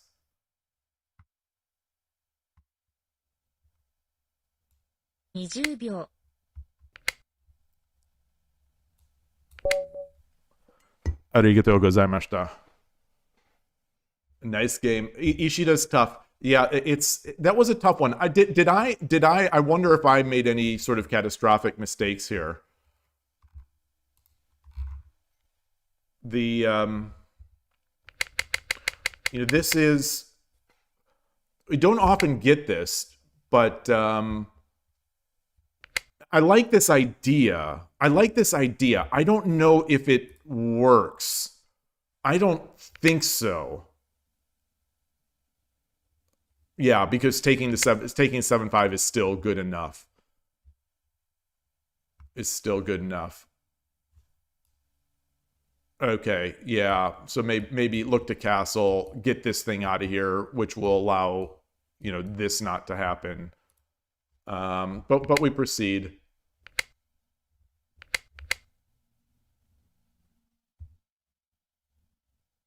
Okay, so I debated this pretty heavily, I think.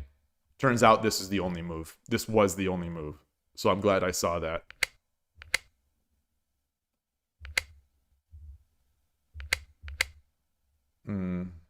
Yeah. Okay. Yeah, and so from this point, it's very difficult. From this point, it's awfully difficult. Yeah.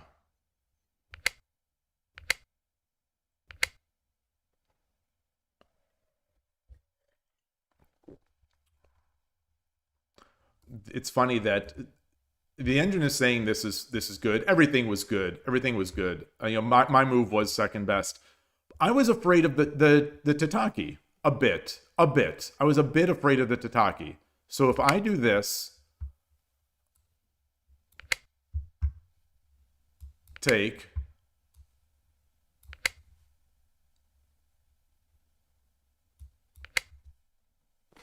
all right. I have that has to remain in my mind. I need to be able to calculate that. That's yeah.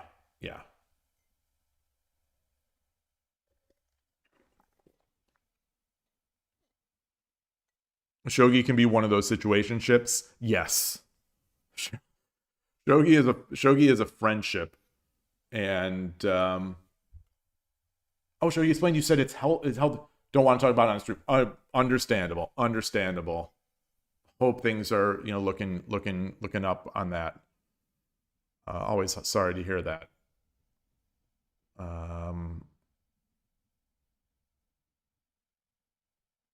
Yeah, I didn't go to the U.S. Shogi Championship, so I can't say I missed you there because I wasn't there either. Neither of us were there.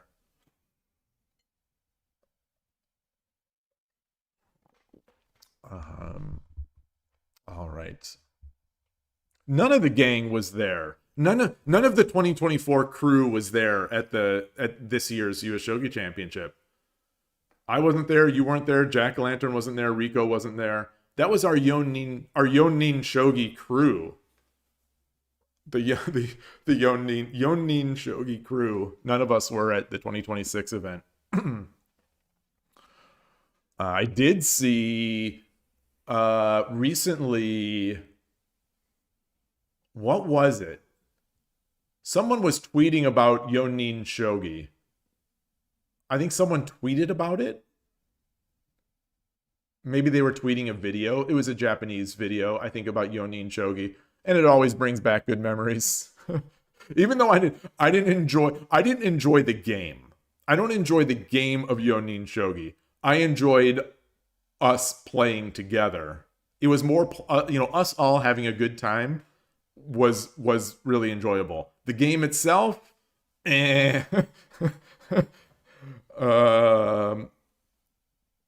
Lolly any chance seeing me at WSL ESC in Europe? I really wanted to. I really wanted to go to Poland. I really wanted to go to the Poland event. I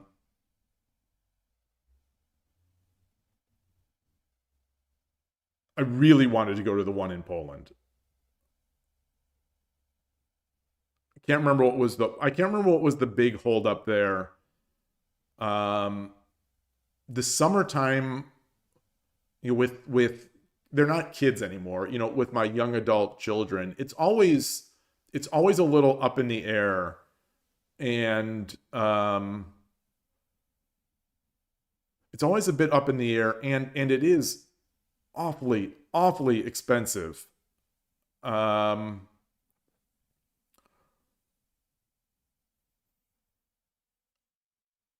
Koshiro was there, and I want to say if I would have known earlier that Koshiro was going, I think I might have been able to make more of an effort.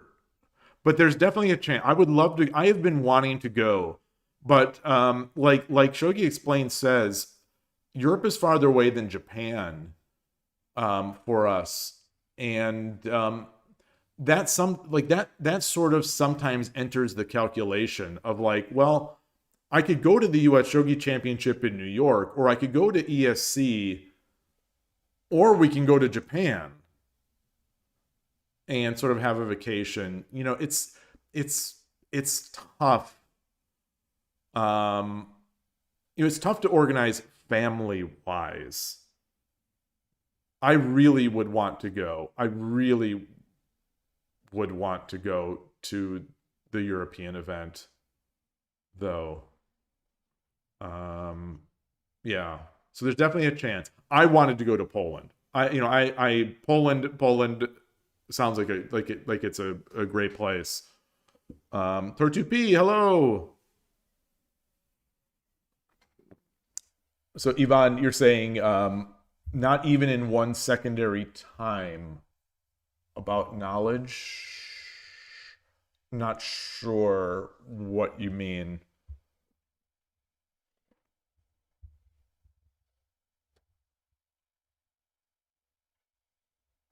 Yeah.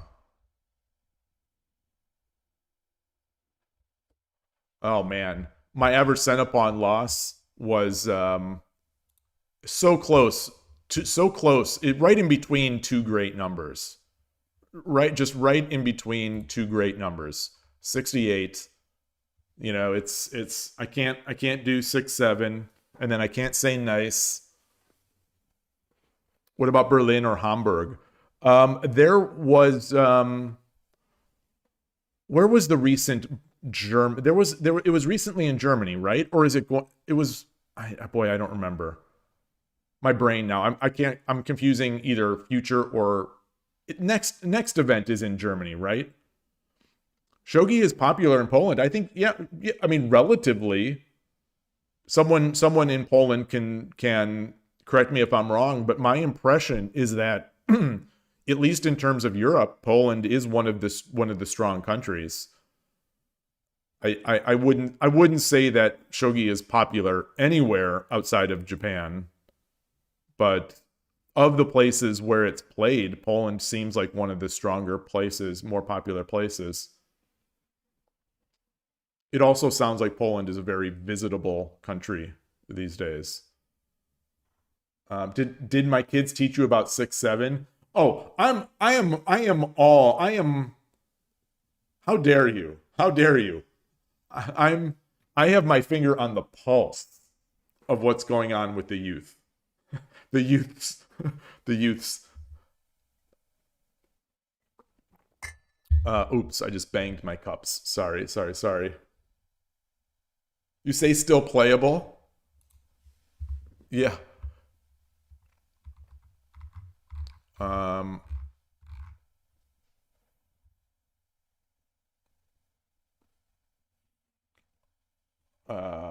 right. Yeah, yeah, but Poland is strong. Germany, Poland, France, Belarus is arguably the strongest, I'd say.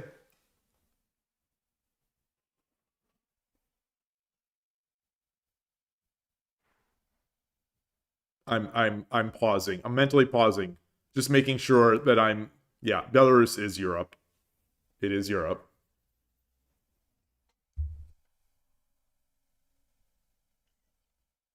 I keep banging these cups.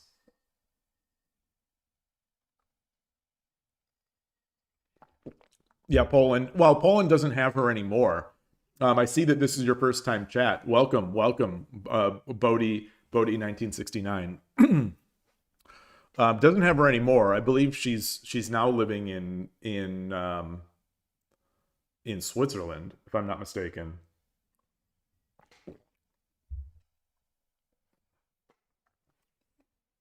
But yeah, our only Western shogi professional to ever have lived hails from Poland. Amazing story. Yeah, also changed the last name, exactly.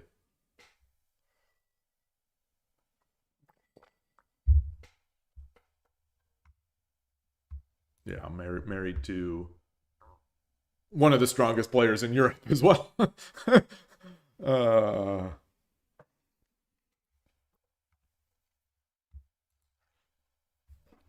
Okay, so what else is going on? What else is going on today? So the WSL game, I was very excited for the Peter Heine game, and that is finished. The next game is at noon, which is in less than 2 hours. I'm extremely excited about this one too, because this is one of the top players in the United States. Nicholas 123. This is one of the top players in the United States, and just a long time important player in our country, and on the amateur scene, winning the ISF in I think 2017. So I'm excited to see him. MDK I don't know much about from Austria, but I see this name a lot. It seems very strong. They're in Division A. They must be great. Everyone on that team must be incredible. So it could be big. Nico has been playing a lot on 81 Dojo lately. And he's 5 Dan, which is, you know, we're talking god tier players. God tier players. And I have had the good honor to play him in a tournament game, and I was gonna say it went about as well as you could have expected, which might make you think I'm saying it was a massacre, but it was not a massacre. I played a great Nakabisha game that game, and I think he played a little fast. And I had we both felt, obviously we didn't put it in an engine, but we both felt that I had an advantage at some point in the middle game. But his class came through. You know, he's just too strong. But it was a great game, a great experience, really nice person, fun to talk to, et cetera, et cetera, et cetera. Gustav the Goat, hello, welcome to the channel.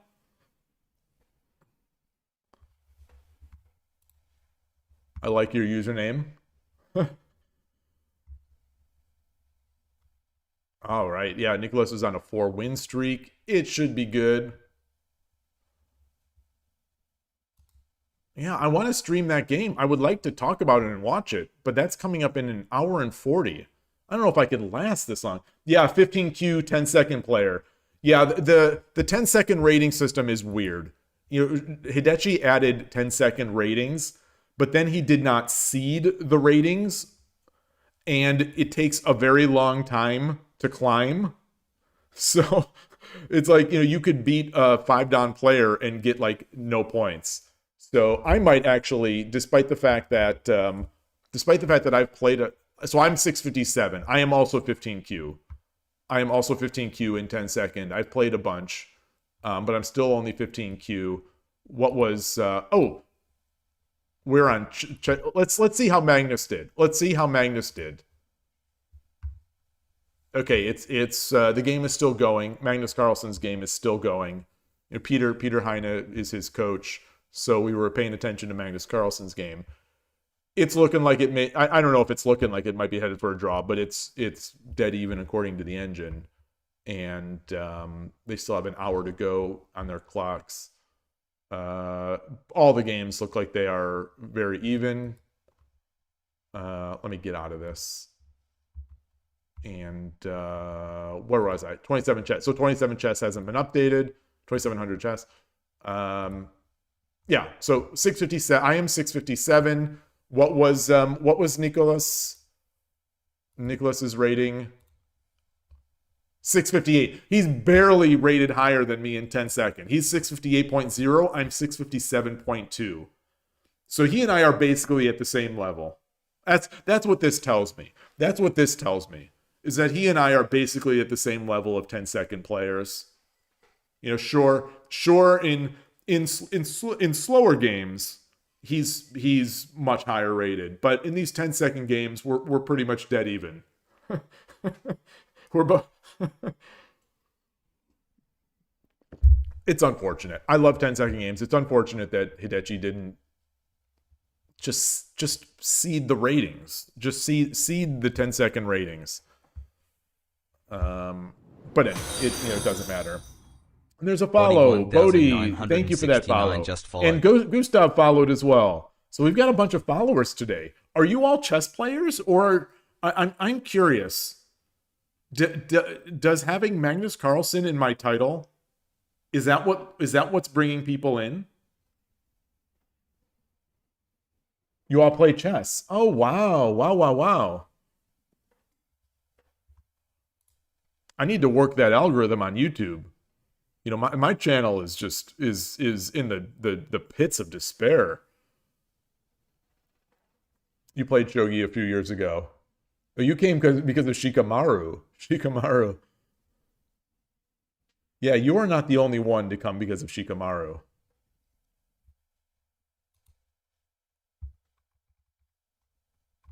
Is that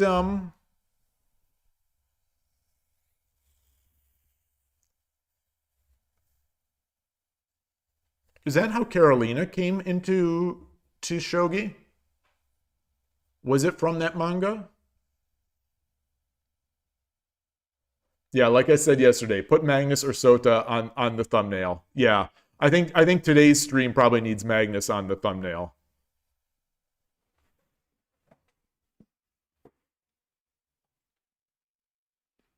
She did learn about it from Naruto. Okay, thank you. Yeah, yesterday's thumbnail so far is working. It's getting some views. It's getting some views. It will. I'm guessing it will become, if it isn't already, the #1 truck castle video on YouTube.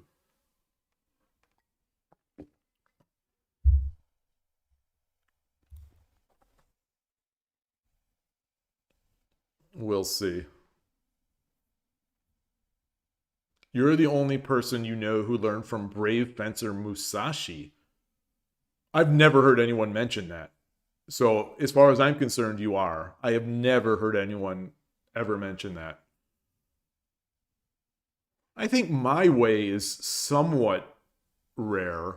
You know, I learned of Shogi through Hikaru no Go, the Go manga, you know, the Go anime, which I don't seem to hear very often. You were hoping for a Saitama thumbnail. Oh, what do you mean? Why would you want Saitama? Saitama is a poor man's Shogi Dad. Saitama is One Punch Man, right? Saitama. That is a poor man's Shogi Dad. Gustav the Goat. Yeah, join the club. I think we all want to be decent at Shogi. Oh, Brave Fencer Musashi is a Squaresoft RPG? Oh.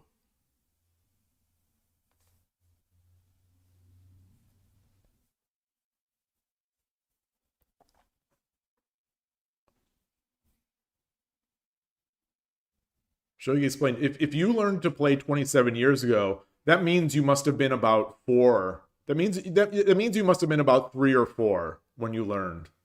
3 or 4 years old.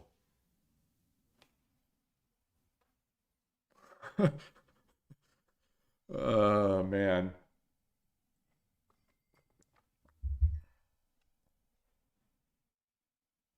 I was also 11.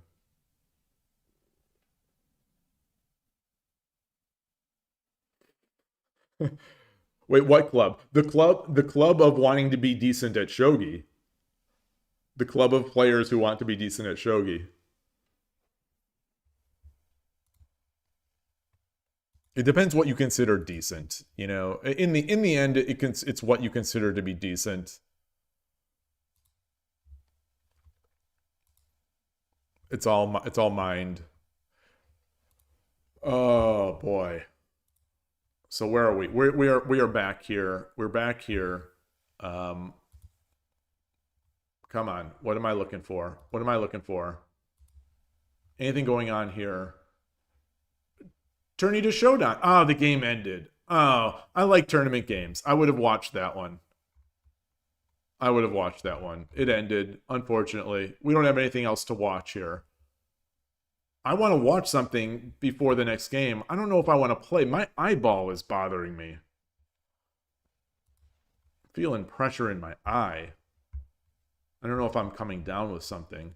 I ate a McDonald's burger for the first time in over a decade yesterday.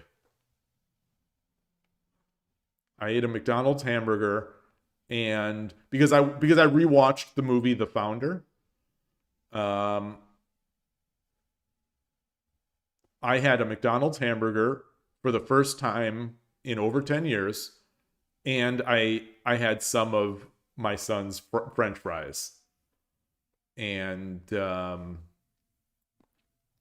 it was not $10, but I think it was like $2.79. In the movie, the burgers were 15 cents. So it's quite a bit more expensive these days and quite a bit smaller. And I'm guessing it's quite a bit less tasty. One thing that surprised me is that the French fries, the McDonald's French fries, were very bland compared to what I remember what they used to taste like. You know, they used to be crispy and salt and just kind of bursting with flavor in my memory. The ones I had yesterday were just so bland. The burger itself was reminiscent of the old days McDonald's, which isn't saying, or the old days like 10 years ago, which isn't saying much. I guess I've just become a California person because I think In-N-Out is way better than McDonald's now. And I don't know if that says something about In-N-Out or if it says something about how McDonald's has gone. But yeah. But it was still fun. You know, it was still enough nostalgia. You know, it's been so long since I had one of those burgers that it's enough nostalgia to like remember the old days. Like McDonald's used to be so special for us, like as kids. Tortue B, it bugs you. You don't remember what was the thing that got you interested about shogi again? You knew the game but hadn't checked out the rules. Yeah, maybe it's the less trans fats. Maybe that's why it's not as tasty anymore. Like eating cardboard, but it wasn't the lockdown, Tortue P, because that was sort of with me. You know, I learned of shogi through Hikaru no Go when I was a Go player 18-20 years ago, and then just played a little bit. You know, learned how the pieces move, but I didn't come back to it until the lockdown, where I sort of reintroduced myself to chess, and was like, oh, you know, what about that other game? What about that Japanese chess game that I used to play, or whatever it is? And just sort of, it happened with some of the local circumstances. It happened such that I became interested in shogi, And then once I started going to a club, an in-person club, 3.5 or so years ago, that's what motivated me to start trying to learn the game, to get good, essentially.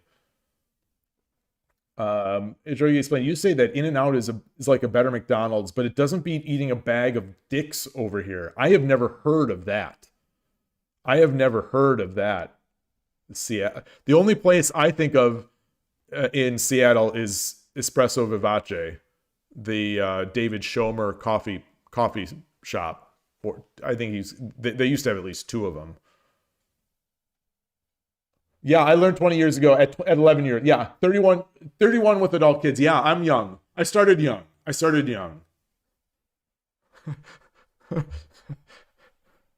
You did create an account on Shogi in 2022 and played a total of 2 games against AI and then abandoned the idea because there were no English-speaking streams. That was why I wanted to start.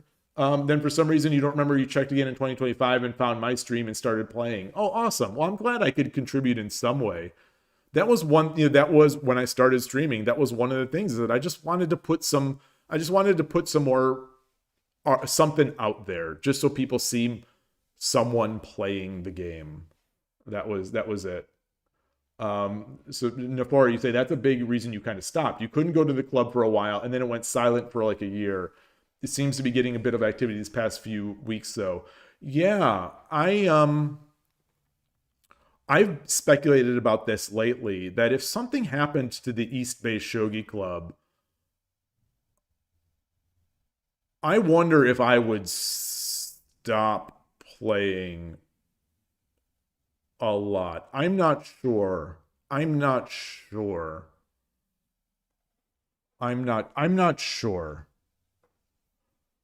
VMDAK, you sometimes buy the McDonald's burger. You like it. Their coffee is cheap too. So their coffee. So I am admittedly a coffee snob. I'm a lover of coffee. I am a lover of coffee, and I can be a bit of a coffee snob. But I will drink any coffee. Like, I just enjoy the process regardless. So I can drink bad coffee. I can drink great coffee. When I make it, I'm trying to make great coffee, et cetera, et cetera, et cetera. But as far as the bad coffee places, like Starbucks, Pete's, the mega places, Starbucks, Pete's, Dunkin' Donuts, McDonald's, I think I would put McDonald's in my experience. Not that I have much from them, but like when we're traveling, like doing a road trip and we stop at like a gas station, or we stop to go to the bathroom and fill up with gas, and we get coffee. I'd say the McDonald's coffee to me is better than Starbucks. Is better than the other mass market brands. To my taste, as a coffee bigot, I think for the mass market coffees, McDonald's and Dunkin' Donuts are better than Pete's and Starbucks. Starbucks, I think, is the worst. Like, and not to be like edgy. Look at me, I'm an edgelord. I'm disliking what everyone else likes. Not, I'm a little too old for that. But I just think Starbucks is in general really bad coffee. They're all burnt. They're burnt, and that's how they keep them. That's how they mask their staleness. That's how mass market companies mask the staleness of their coffee, is that they just burn it. But I just think whatever the Starbucks taste has never really appealed to me of all the mass market coffees. Gustav the Goat, you've never heard of In-N-Out. In-N-Out is a California family-owned, I believe it is still completely family-owned burger place that is a throwback in some ways to the old days, where the menu is extremely small. It's a very small menu, very focused, ostensibly high quality, lot of followers. I think, yeah, we'll see. We'll see. I think it'll grow. I think it's growing outside of California, but it seems to be like a California institution. But yeah.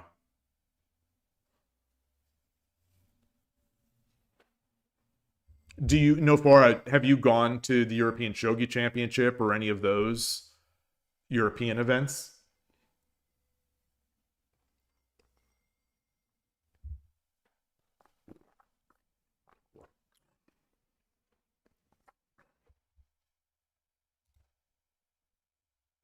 Why do I have this up? Let's go back to...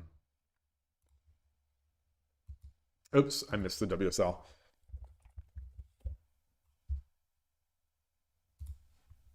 The game didn't get registered, I guess, for some reason so far. I would like to point out, I don't think I mentioned this on stream, but it looks like DrLennon lost that game, unfortunately. You know, big fan of DrLennon, friend of the channel, supporter of the channel. Shogi Dad merch wearer, DrLennon. I'm wearing some merch today. I've got my Nekobisha hoodie here. Is this showing? Does this show up? Yeah, I've got the Nekobisha hoodie. I'm shilling the Shogi Dad mug. It's all shilling all the time. It doesn't work, but it's all shilling all the time.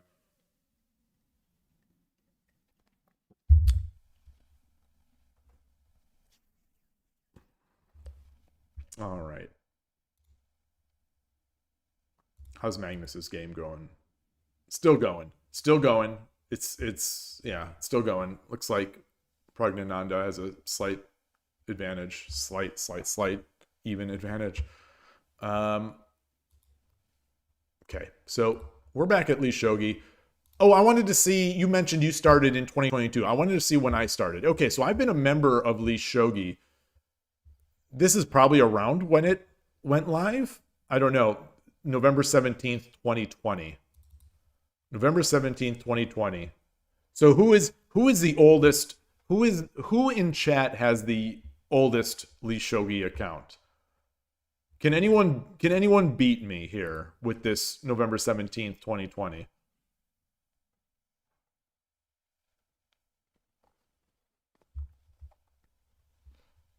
Also, as I mentioned the other day, I'm 2,500. I'm grandmaster strength at Least Shogi Puzzles. Oh yeah, let's check out Panic. Let's see Panic. So November 17th is mine. Gosh, the name Panic. Oh no! Oh no! By a day. By a day. Oh.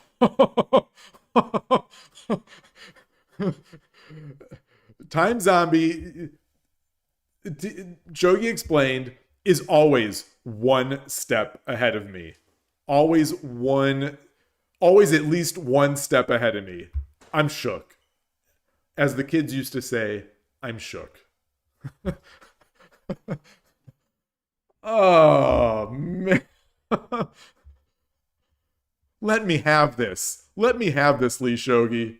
Just rewrite history here. Update the database. Update the database. Give me November 15. What is going on? Spinal Tap, hello. Oh man. Do they have a list by age?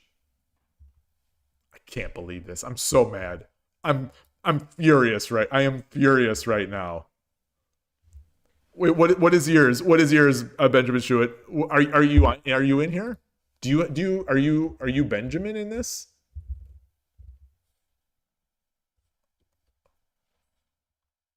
You're November 17th. Okay, so you and I are the same. How did Time Zombie beat us? How? Let's see. What is her username? Does she? What is her?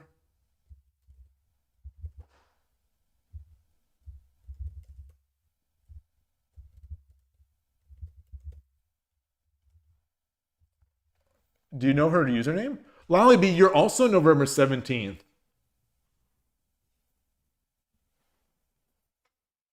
Oh, Shogi_Harbor.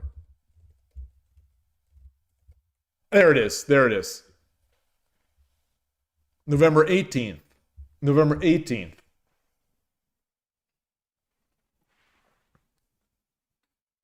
I'm trying to create a very convoluted rationale about time zones here that is allowing ShogiExplained to beat us all.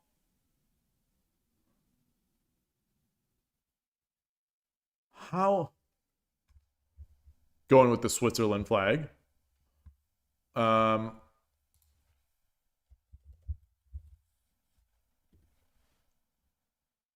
Time Zombie is November 18th. So we should probably get Panic banned.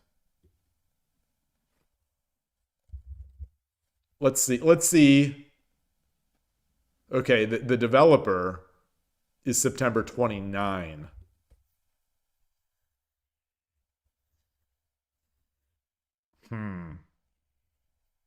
That's unfair.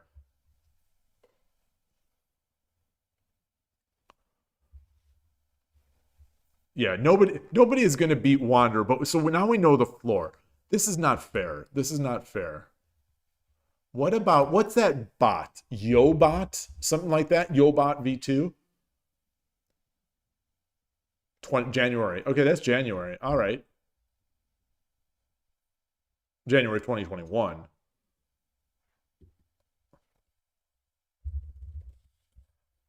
All right. Well, I think what we've learned is that the people who have the November 17th date are very cool. I think long story short, people who join Lee Shogi on November 17th are very cool and members of an exclusive club.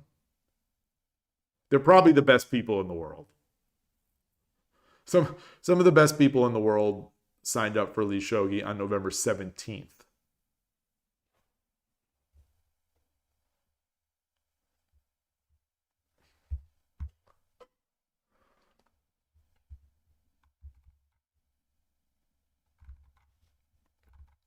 Man, all right. What else is going on? What else is going on? This puzzle rating's got me excited. I wonder when it's going to get... It's been like 2 days now, and it hasn't gone question mark yet. So I'm expecting any day now we're going to get the question mark again on my puzzle rating. It's brutal.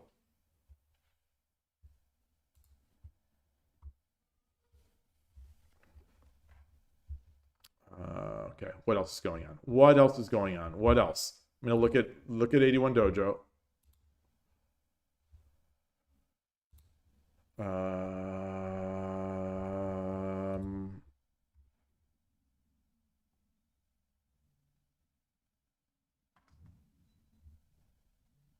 It's also Shogi no Hi.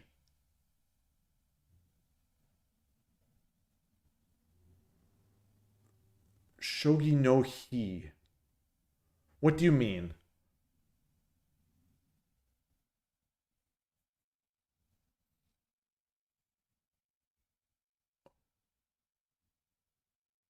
Oh, it's Shogi Day. Shogi, November 17th. Oh, is it? Wait, November 17th is Shogi Day, the International Shogi Day?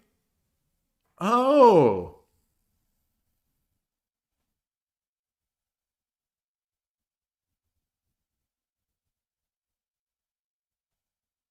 Wait, Ivan, who are you talking about? Who are you talking about, Ivan?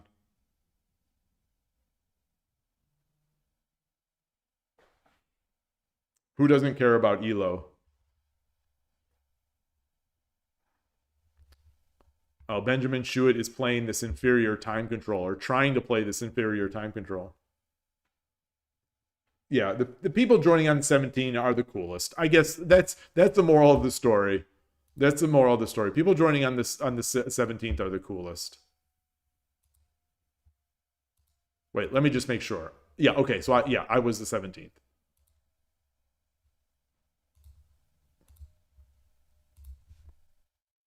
Uh-oh. Uh-oh.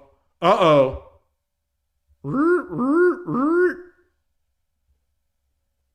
Pragnananda is taking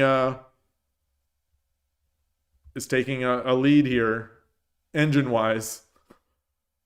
Plus 1.1. Uh-oh.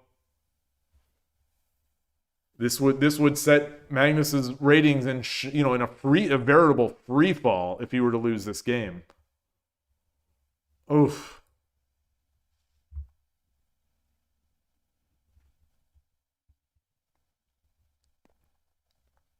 Man, he's gonna have to quit. He's gonna have to quit before he goes under 2,800.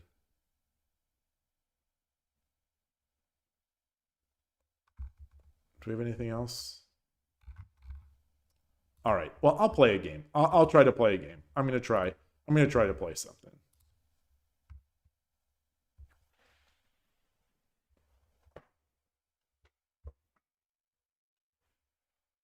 $330. 30-10. Actually, I need a bio break and some tea first. Be right back. Switch my scene.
All right. Well, I walk back and I hear the follow Nova SWAT. Hello.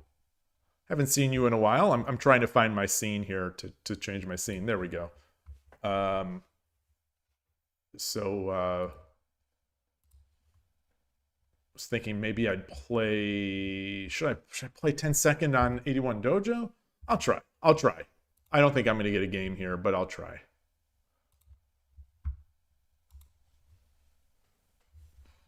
It's lower player population.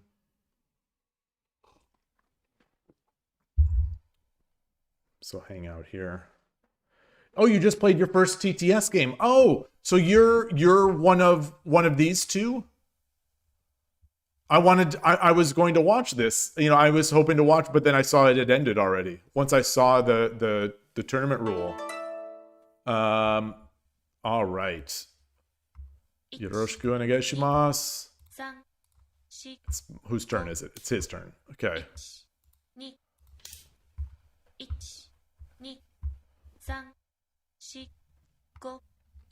Mofu cat. 3 1 2 3 4 Ah, so desu ne. Are we getting a Gangi? 1 2 3 4 1 2 1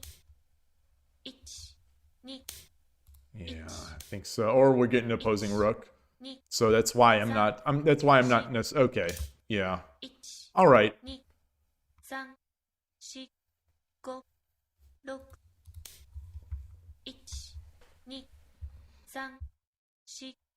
1 2 3 4 5 6 1 2 3 4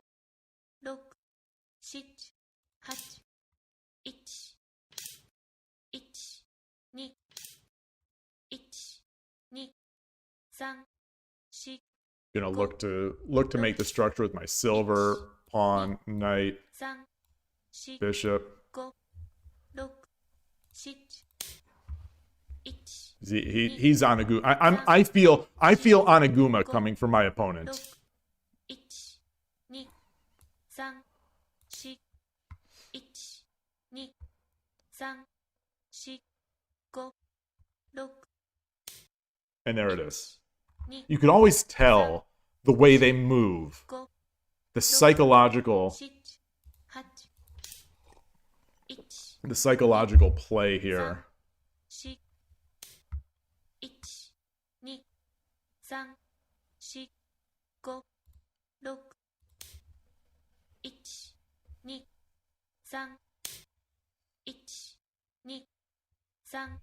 2 3 4 5 6 7 8 1 2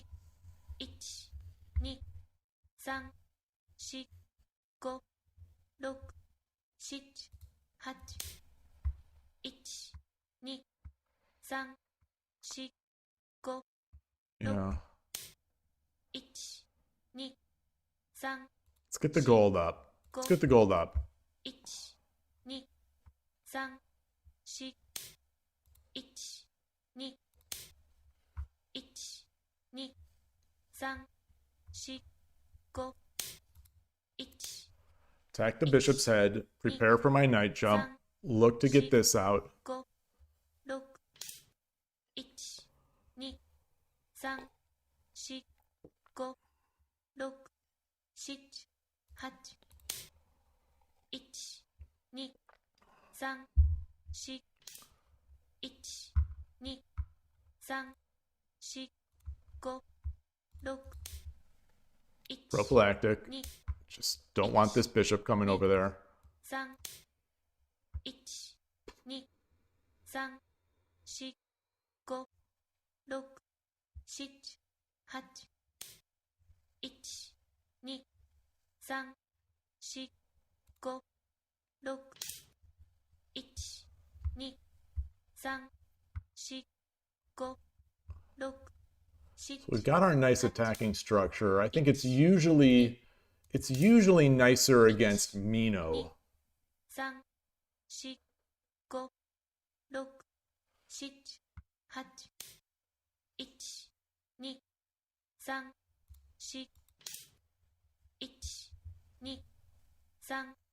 3 4 1 2 3 4 5 6 1 2 3 4 5 6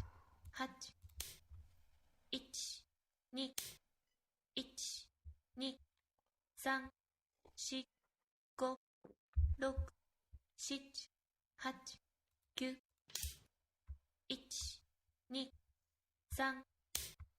8 9 1 2 3 1 2 3 4 5 6 7 8 9 1 2 3 4 5 6 So I 7 8 9 is this 2 3 4 5 6 7 8 9 1 2 3 4 5 don't want to blunder. 7 Okay. Okay. 3 4 5 6 7 8 9 I was blanking. My brain stopped. I was thinking about food. 6 No, I have nothing else to say, but I was thinking about food. 2 3 4 5 6 7 8 9 1 2 3 4 5 6 1 2 3 4 5 6 7 8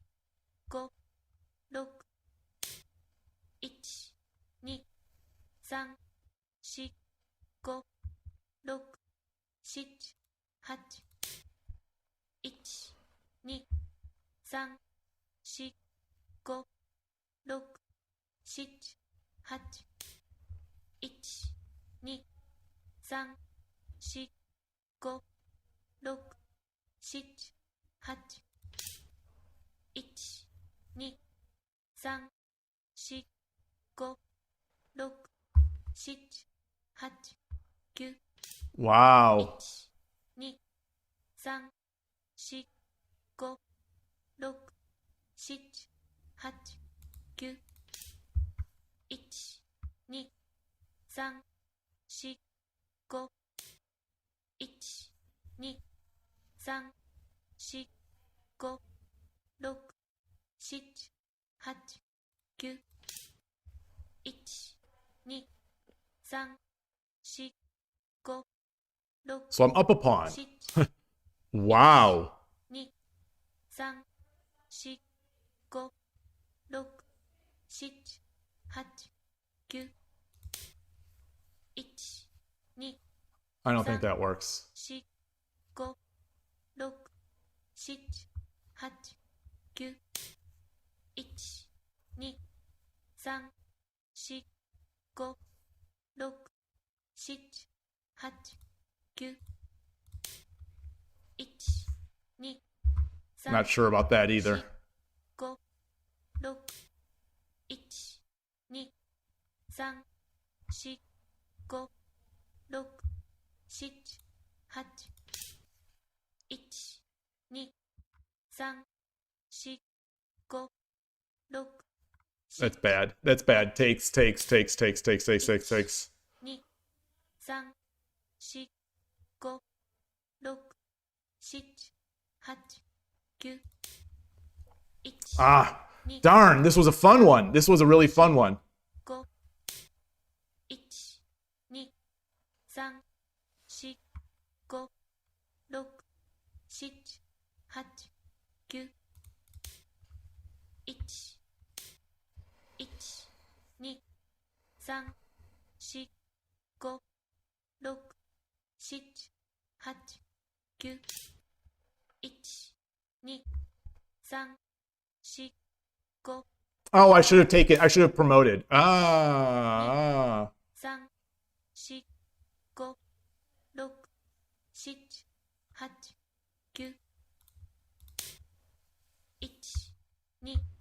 Got a lot of pawns. 4 All right, let's resign. I collapsed. GG. Oh, that was a good one.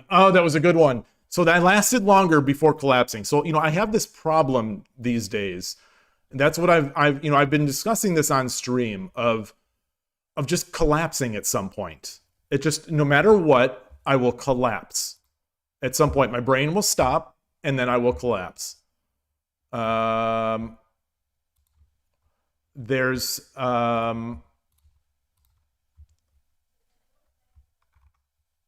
let's put this in. That was a great game. That was a great game until I lost it.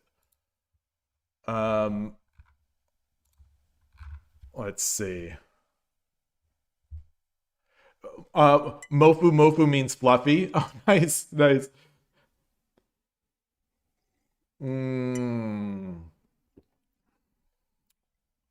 You say, why not move the rook back? Well, because I had given up the bishop.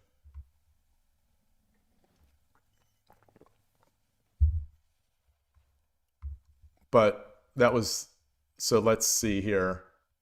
So where did it fall? Okay, so I figured I had the advantage. I figured I had the advantage here. Obviously it's not a huge advantage, but it is an advantage. And yeah, I once I saw that night, that was the big mistake here. So 7-5. Yeah, the obvious move. The obvious move was the correct move. The obvious move, and I just overthought myself. I just overthought it.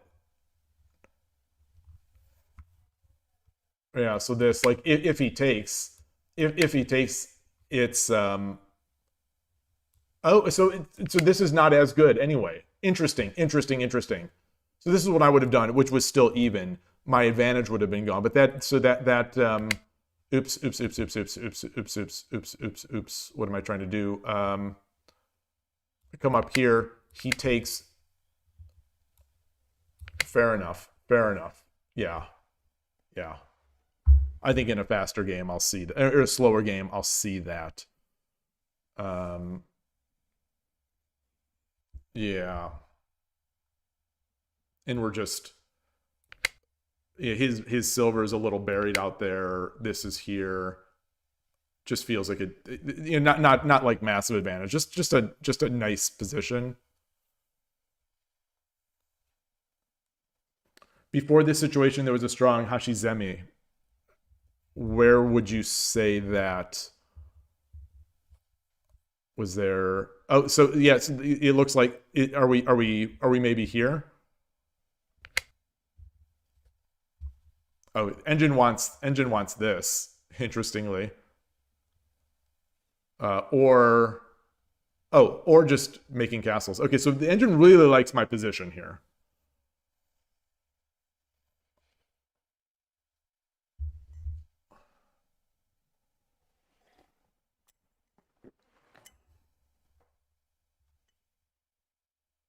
Number one, number two, and then here we go with this. So what's the idea? If he takes.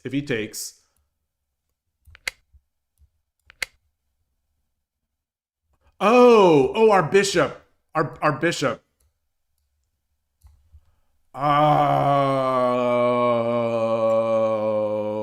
very nice. Oh, good vision. Good vision on that one. Yeah. Fun game. Gosh, that was a fun one.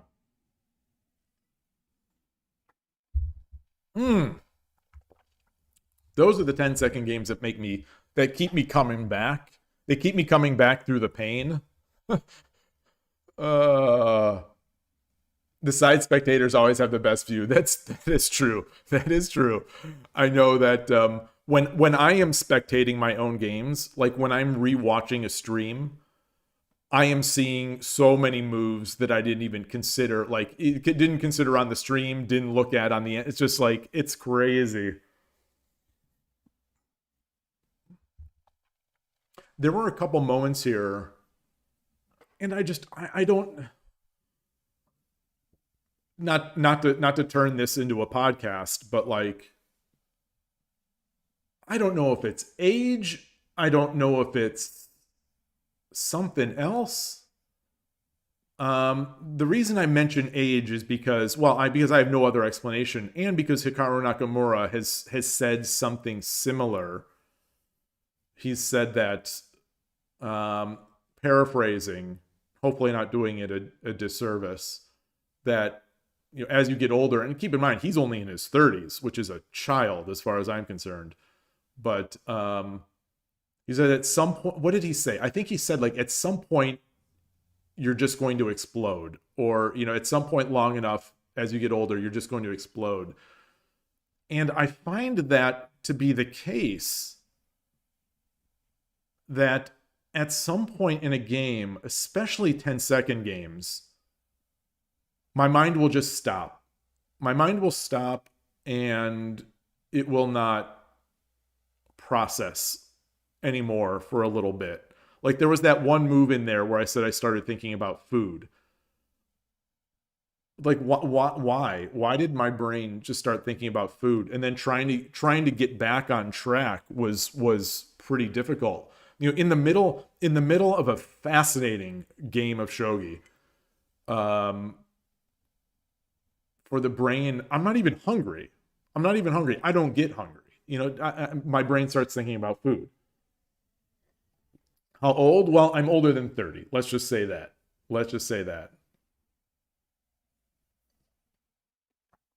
And it's frustrating, you know? It's definitely frustrating to be playing well, like playing a game, and then just to have the brain just kind of like let you down. Just stop. Just stop calculating, stop processing.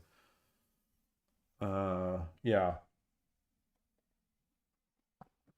I like this. This game. This game sort of makes my day. Even with the loss though, it felt like a great game. Yeah, Hikaru is 38.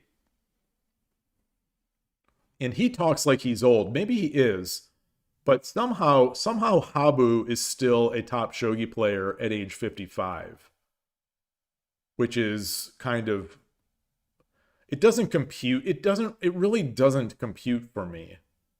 How, I don't know what it says. I don't know what Habu being top 10 in the world at the age of 55 means. I know so little about the shogi professional world that like my take is going to be irrelevant. But my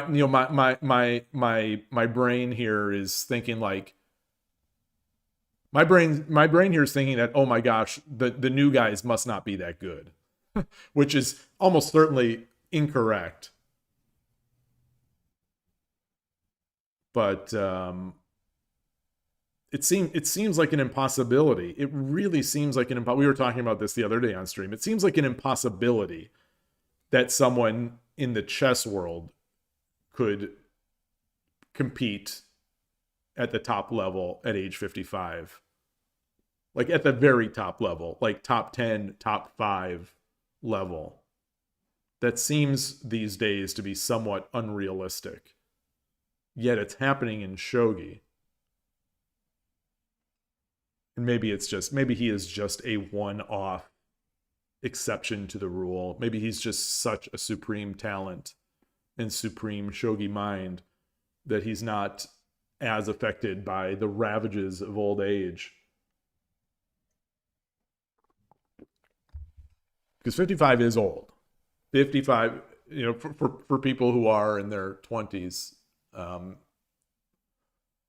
you don't quite understand what happens. You say Anand is a beast, and he is, but and I'll confess that he was in the back of my mind. But I think the idea, well, first of all, I don't think Anand is 55 yet. I think Anand is still in his low 50s. I could be wrong though. But I don't think there's any chance that he's in the top 10 or top 20 for classical. Oh, Vishy is 56? Oh, okay. Okay, that's great to know. So Vishy and Habu are both in that same area. They're both GOAT territory, and they're both in the 55, 56 year territory.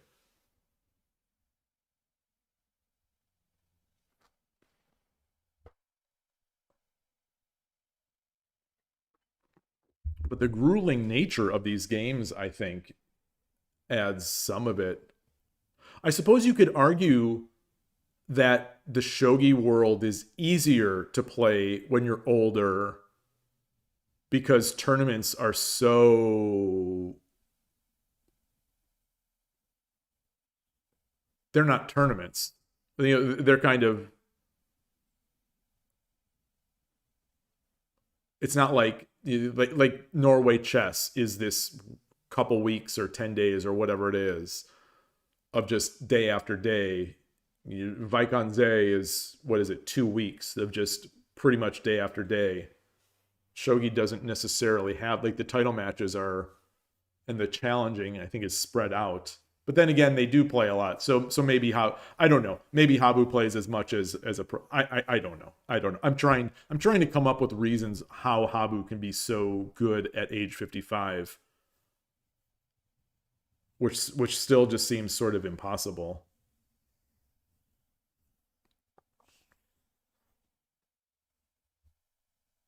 I feel like, Habu at 55 is still in the top 5, top 10.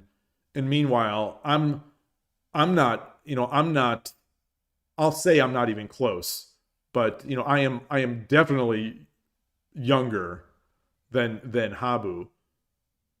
And I feel like,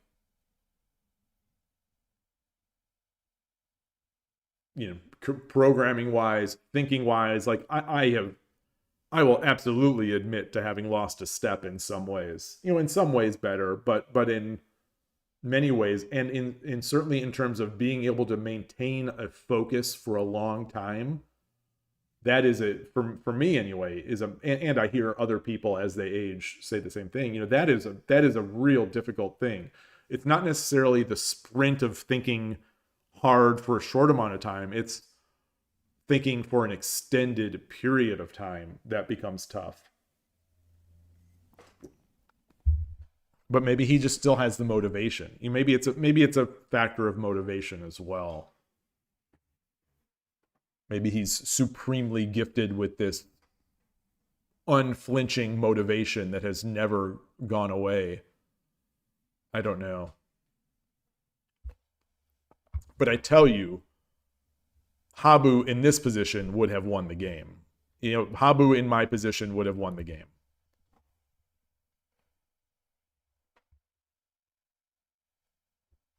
Yeah, this was a fun one. Oh, I don't even have my scene set correctly here. Let's do this. So that's one thing as a streamer I'm messing up. Do I want to give my thoughts on your game? I'm not big on the reviewing, especially if I haven't watched it. I'm not very good at this. I'm not very good at this. So I'll slowly step away as Pragnananda continues to increase his advantage.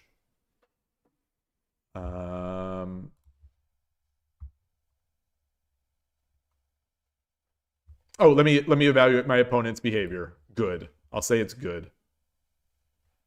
It's a good idea to keep in mind to find Tetsuji when you have a pawn in hand. Yeah, I was up a pawn. I was up 2 pawns, right? Or was I was up a pawn. I had 2 pawns in hand. And so I could have looked at that. Yeah, that's great advice, Benjamin Schuett. That's great advice there.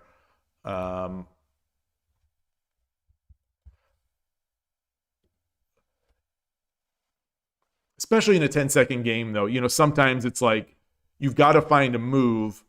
The board is a little clogged. Maybe that's the thing, is that like sometimes I'm in a position like this. I don't expect there to be a big tactic yet, especially when I'm thinking about these types of ideas. But yeah, this is an interesting one here.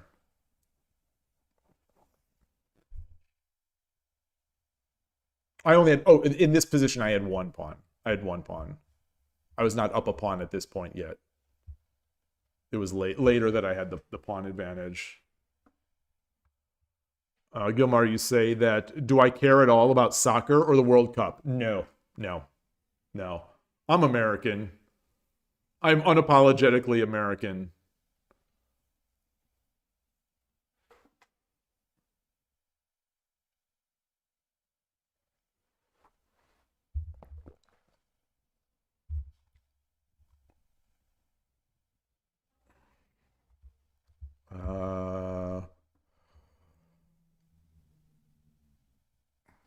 That said, I did play I did play when I was younger.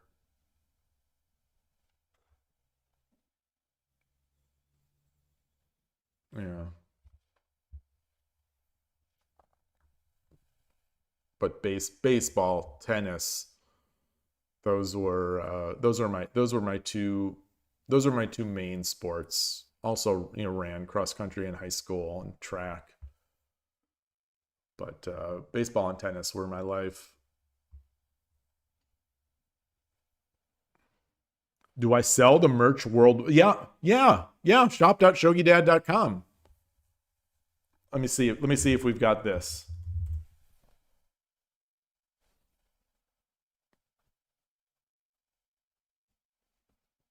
There it is. Yeah. And some of the shipping costs are actually quite nice for Europe, from what I've seen, because I think the European orders, in a lot of the worldwide orders, they ship from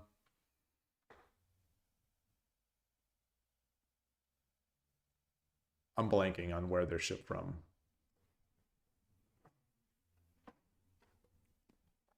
But when someone in Norway won the Shogi Dad mug at the first tournament, I was pleasantly surprised that the shipping was not so bad to get it to him. It was there was VAT. There was VAT which I had to pay, which made it more expensive than shipping in the United States. But it was pleasant. I was pleasantly surprised at how the actual shipping cost, not counting VAT, was pretty good. Also, in an Oniguma game, if the opponent doesn't respawn the edge pawn, there's always King 2-5 move you can look out for. King 2-5. King 2-5. Wait, what? Wait, so normally if they don't respond to my pawn, normally if they don't respond to my pawn, I'll push it a second time. Normally here I'll push it a second time, but I wanted to develop my position a little more here. Knight 2-5. Oh, knight 2-5. Yeah. Once that edge attack starts, yeah.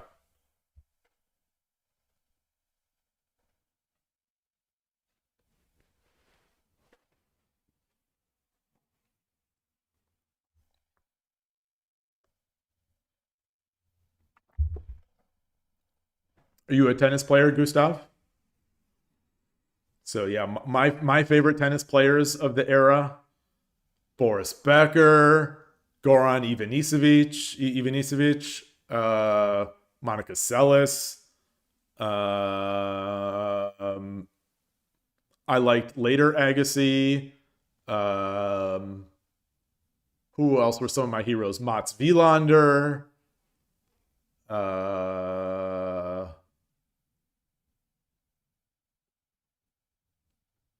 I can't think of any others that I really was cheering hard for. I liked pretty much everyone. I think the people who I was sort of ambivalent about, ambivalent is the word, I don't know, the people who I wasn't so excited about, Lendl, Stefan Edberg. So you like, yeah, Nadal is sort of after my time. I'm not a huge fan of even after I start. It was after, so I played and taught tennis lessons through college. I basically played baseball through my college years as well, but I think Nadal was coming up a little at the end of my interest in tennis as it was, and I don't like.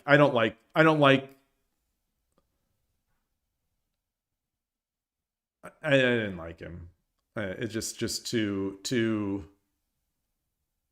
I don't know. Not my style.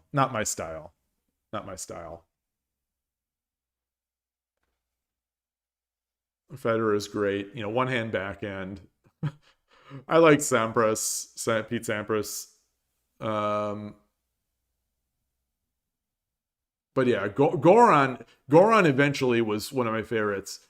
I used to have the Boris Becker Puma racket, the adjustable racket. So when I was younger, I was playing with the Boris Becker racket. When he won Wimbledon at 17, that was amazing. I loved everyone. I loved everyone.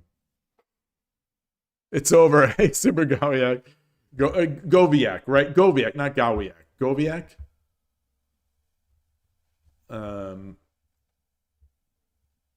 Yeah. I saw the only tennis professionals I've ever seen play in person. I was living in Chicago. It was at the University of Chicago.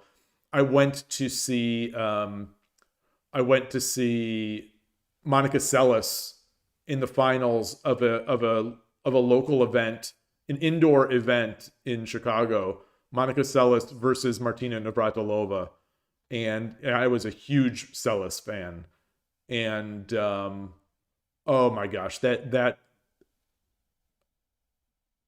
it was so good. It was such a great seeing. It's one of those things where you don't realize how much better pros are than schmoes in a game like tennis. You just don't.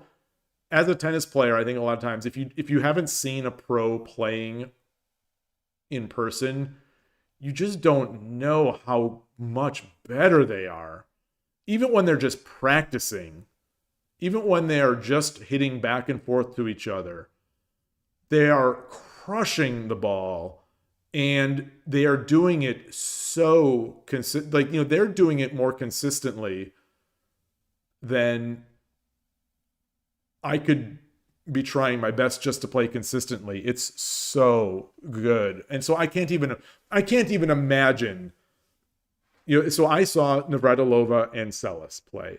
I can't even imagine seeing like Sampras and Agassi or Federer or Goran Ivanisevic with his booming serve, his just mind-melting serve. I can't even imagine what it is like to see Ivanisevic serve against me. I literally can't even imagine. And I've played some, I've gone against some pretty fast serves. So yeah, tennis is one of those games that it's just, they are just so far above. It's funny that we're talking about this, because just out of the blue, I was recommended on YouTube a video of a former pro, James Blake, playing against an amateur, and James Blake is so far out of his. James Blake, first of all, was never the best player in the world. He was, I think, at his best, he was somewhere in the top 5. But I don't know if that was just by rankings, top 5. Anyway, he was a very strong player, but never the best, and way out of shape for his game. But he handled this amateur so easily. And it's, yeah, maybe it's like that in all professional aspects, like in all professional sports, how much better the pros are than the amateurs. But yeah, it was really something to see. Yeah, James Blake is old now. That's who said, oh, it's like the Michael Jordan quote. I'm gonna misspeak this quote, but someone had asked him like, oh boy, what is it? Like a reporter had asked, if your Bulls team could play, the LeBron's Lakers, now, who would win in a series? And I think he said it's essentially like it's it'd be a tough series. We'd probably win in 7 games. And they said, and the reporter's like, oh, so it would have been that close. And LeBron and Michael Jordan is like, yeah, we're 60 years old. I'm not doing it justice. I'm not doing this quote justice, but like, it's so good. Oh my gosh, it's so good. Michael Jordan's just superiority and his full on belief in their superiority is just it's priceless. Super Goyek saying people don't realize how far even the weakest professionals are above amateurs. Yeah, you recently played a football game against retired 4th League division player. He was running circles around us. Yeah, it really I assume it's this way in all sports. It's like mind blowing how good they are, even when they're over the hill. I played, so I was never even like a top amateur or a good amateur. I played in high school. I taught tennis lessons, up through my college years, but I was never like a great player. But I was playing in my hometown. I was playing in a men's league. We play neighboring cities. It's like a city league. We play neighboring cities every Saturday or whatever. And some of the players are quite good, but not the greatest. At the time, these matches, there are like 3 singles and 2 doubles. So a match is 5. So an individual match between 2 cities is 5 matches, 3 singles matches and 2 doubles matches. So for this week, that week's game, a friend of our captain had a friend who came to just sort of play on the team just one of the weekends that he was in town. So he played on our team, and he was my partner. They put him as my partner in this doubles match. And as it turns out, he was Jim Courier's agent. So if anyone knows Jim Courier, I think he reached #1 in the world. He was a grinder, American, really strong tennis player. So this is his agent. And his agent had formerly been a top 100 player. So not top 10, not top 20, not top 50, but like a top 100 tennis player in his prime. He was now an agent, and he was very much out of his prime. I don't remember how old he was. I was in my early college years. So anyone older than 25 probably looked old to me. But I'm guessing he was somewhere in his 30s or 40s. And so we played double. He was my doubles partner, and we crushed this other team. Even with me double faulting and doing whatever nonsense I'm doing, we crushed this team. He wasn't even like, he was kind of out of shape, like literally out of shape, and was couldn't run around as much, but he was so good. And he was probably 10 to 20 years out of his prime, and in his prime, he was not even a top professional. He was top 100, like I said, in his peak. And it's just like, it was so fun. It was so fun. I had to do nothing. It was a doubles match, but I had to do nothing. He was that good. All right, Gustav, good to see you. Thank you for stopping by. Hope to see you again. But yeah, Jim. So what I'm trying. It's hard for me. If anyone, so there's been a complaint in the past on my YouTube.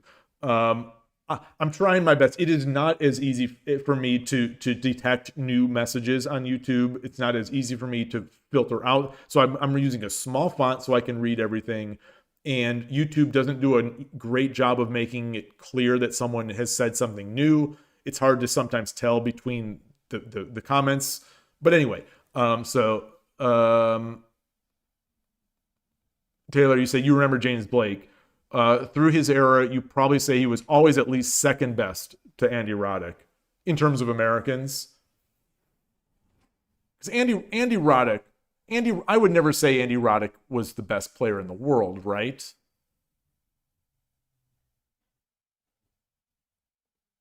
Or maybe he was number one, I think, at some point.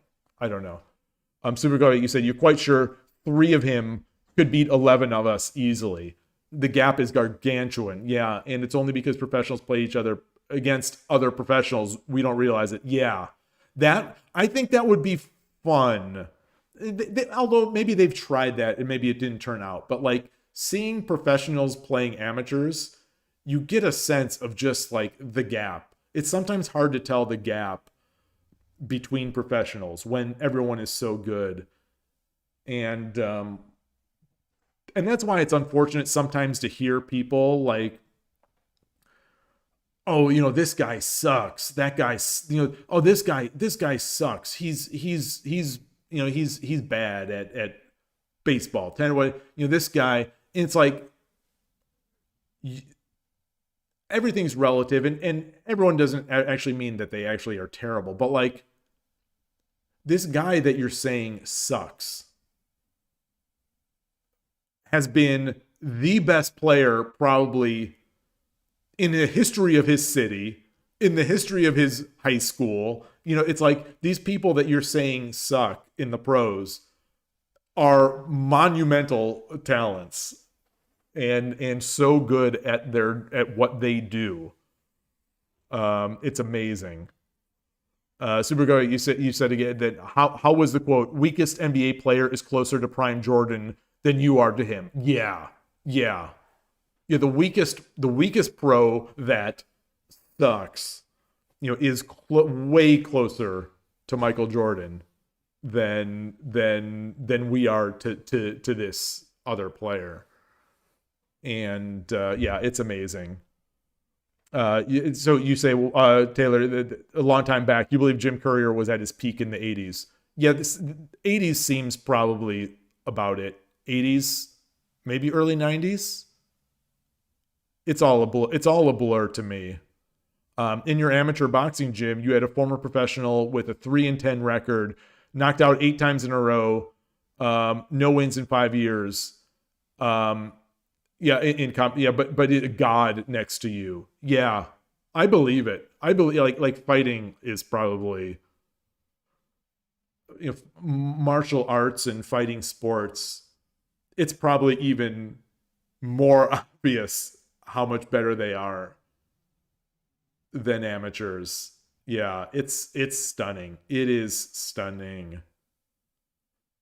The problem for Roddick was always that he was always running into people like Sampras and Agassi. Yeah, when he was coming through, and then he was running into Federer at his. Yeah.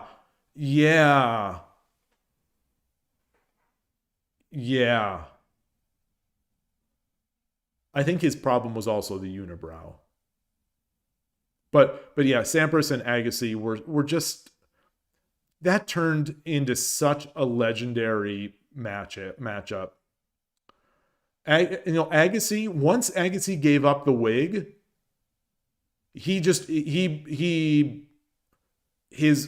Agassi gave up the wig, he just went next level. And that's when I started really loving Agassi.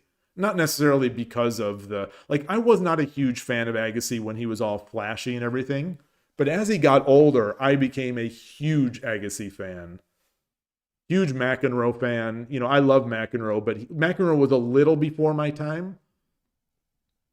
But McEnroe was still making making semifinals and things like that, in when I was watching. So I was still a big fan of McEnroe. Trying to do the McEnroe form serve was always fun.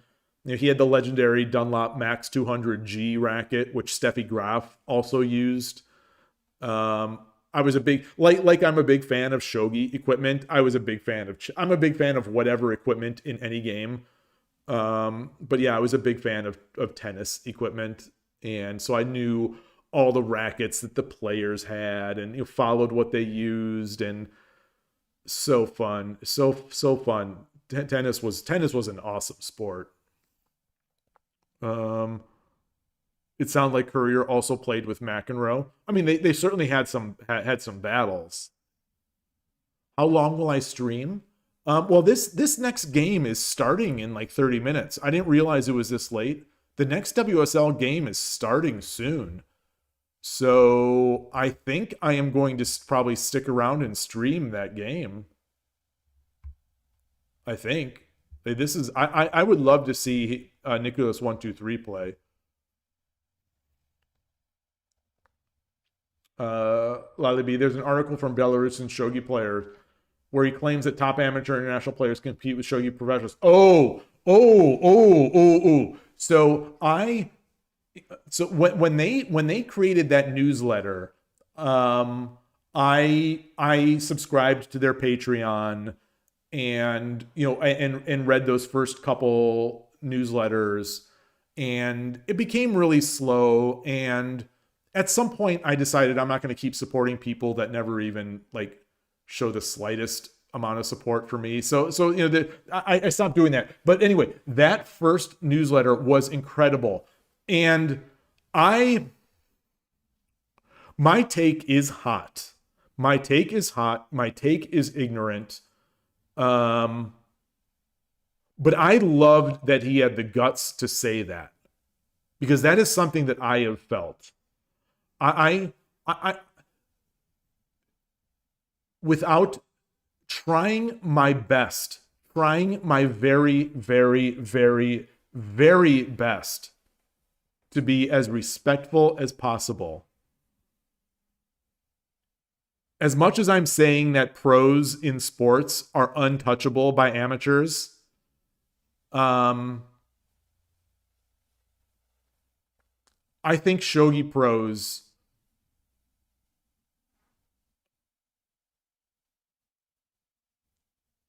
don't put themselves in the position to compete against amateurs enough. I think shogi pros are held in too high a regard in that way. I don't know if I agree with him that the top amateurs will compete, like where competing is like highest level winning. But I think they would make interesting games. And I think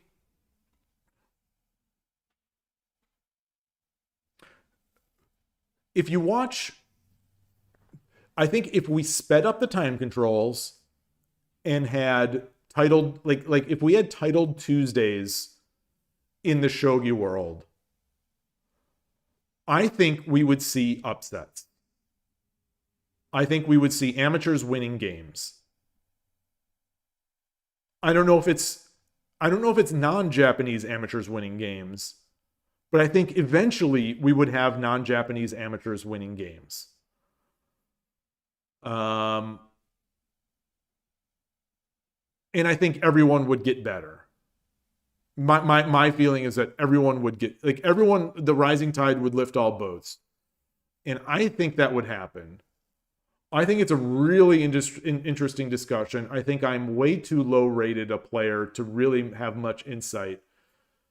But just looking at every like chess and things like that, and knowing that shogi pros that play online don't win every game. Like Fujimura, he streams his 81 Dojo or his Shogi Wars games, and he does not win every game. And whether he's distracted or not, it doesn't matter. He doesn't win every game. No one is fully undistracted all the times. I think it would be fun. I think it would be interesting to see international shogi players playing pros. I sort of dislike the discussion of pros never try their best, and that it's disrespectful to play pros. I don't particularly care for that discussion. I don't know, but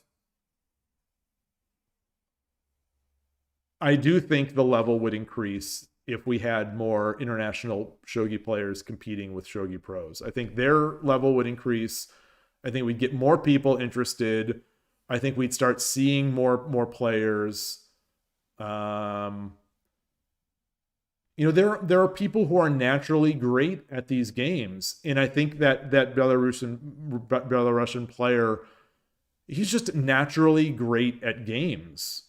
He's great at everything he's played. So, with if we start young enough, I think we'll get people that could potentially compete. But I don't know. I don't know. I am curious to hear other people's opinions, but I will admit that I am a huge fanboy of the amateur games, of the amateurs. I'm a huge fanboy of like Koshiro, for example. And I want to believe that if he played some blitz games against pros, that he'd put them through their paces, and he'd give them a run for their money. But he's an adult. He's not a kid. Anyway, I think it's fascinating. I think it'd be exciting to have like Titled Tuesdays, because if you think about Titled Tuesday in chess, Titled Tuesday in chess, they have grandmasters, they have super grandmasters, they have international masters, they have national masters, they have women's international masters, they have this huge range. Meanwhile, the shogi world has basically super grandmasters. The JSA is, I think, for all intents and purposes, the JSA is super grandmasters, the chess equivalent of super grandmasters, and that's it. So, like, Furuta or other top amateurs, I think they could definitely compete, or compete well enough to occasionally win a game, especially if we start playing slower time control or faster time controls. I think it could be possible. I think it'd be interesting. I think it'd be fun. I think it'd get more people involved. I think, it would change things. And I understand if people don't want things to change. They like what they have. And I understand not wanting that. Like, I completely understand that. I'm not saying one is better than the other. I think it would be interesting. I think it would be fun. But would you say that the shogi culture is insulated in some respects? Yeah, I will first say that everything I say comes from a place of ignorance. I don't know enough about any of this. My perspective as a competition-loving American is that it is insulated. It is over. I would say it is overly insulated. But that is just my own dumb, ignorant perspective, which I will admit readily could be wrong.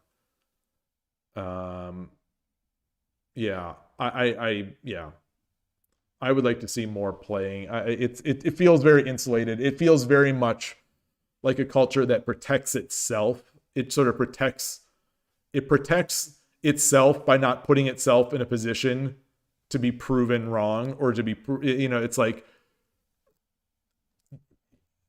you treat your players like gods, and you don't allow for their godhood to be sort of, you don't allow for them to be put into positions for them to be shown to be mortal. And especially in a game that's so volatile like shogi, I don't see why losing would be the end of the world, but it's not my culture. I have so much respect for the culture, but it's not mine, so I don't completely understand it. So I don't know. That's my dumb take. I'm trying to be wishy-washy. I'm just trying. I'm not making big judgment calls there. I think it's tough. But I do think that amateurs would, amateurs. What we're talking, what some of these people that we're calling amateurs are, former Shorikai members who are godlike players. If we have an Elo system and compare it to chess and say that these JSA pros are all 2,700 and above, some of these top amateurs are probably in the 2,600 or 2,600, 2,500, 2,400. They could all compete. They could all in a game like Shogi. They could bust out a win every so often. I think it'd be fun. In the tournaments that allow amateurs, like the amateurs don't always lose. Like Satomi and Nishiyama, like they've won rounds in open tournaments, and they're not they're not JSA pros. They're not neither of them have qualified to become pros, and they've won games against established shogi pros. So like I don't see why amateurs wouldn't. Lally, you say American pro teams, don't compete with amateurs too. Yeah, they don't even compete with. Yeah, that's true. I think teams are slightly different. Team games are slightly different. And I do think in some way in sports the gap is wider. Maybe that's not actually the case. It feels to me that the gap is wider in physical sports. There's a much bigger bar, or there's a much bigger gulf in possibility in a team sport, in a physical team sport game versus a mental game. Like conceivably, I could with the engine's help become a professional level shogi player on my own. But you couldn't do that in hockey. You could not by yourself become a professional level hockey player. But you think the God argument plays a big part in it. It makes the pros more attractive. Yeah, I think culturally that must be very appealing. And it seems like, just looking at Hachi One Diver, that show, that there is a stigma to a pro losing to an amateur. And so maybe it's just not worth it for the pros to even want, if people are going to come down hard on you for losing to an amateur, it's understandable that you won't want to play an amateur. It's tough. It's tough. It's tough, but I would love to see it. I would like to see more, because like I said, I'm a huge fan of the amateur game. I think in large part because the pro game doesn't cater to someone like me, an American, or an English speaking, a non-Japanese person, essentially. There's just, the JSA just doesn't care about me as a viewer. So, their production is tougher for me to consume. So I'm in some ways, I'm sort of forced to be a fan of the amateur game, because that's who I can watch. That's who I can talk to. That's who I can become fans of. I can watch Koshiro play a game. I can watch Nicholas 123 play a game. I'm not going to just name names, but like I could, watch these people who I could, potentially play myself or talk to and cheer them on. And so it's very appealing to me. My voice is getting extremely dry, so I'm going to go refill this tea, put some honey in it, and then prepare for the 12 o'clock game. So I'll be right back. I'll be right back.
I am back. And yeah, I just love that he brought up the whole discussion personally. You know, it felt gutsy to bring that up. And I was glad, very glad to see someone, especially someone of his level, saying something that I had been thinking for a long time.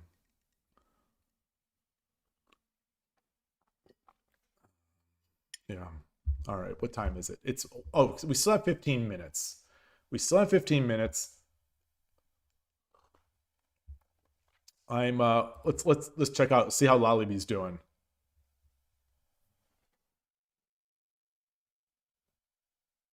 To me, it's looking promising. To me, it's looking very promising.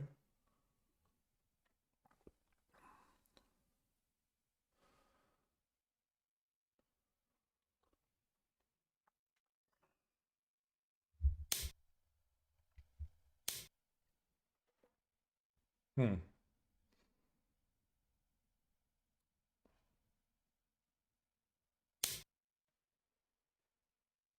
lot of pieces.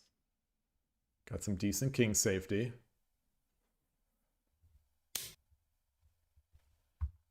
That's an interesting choice.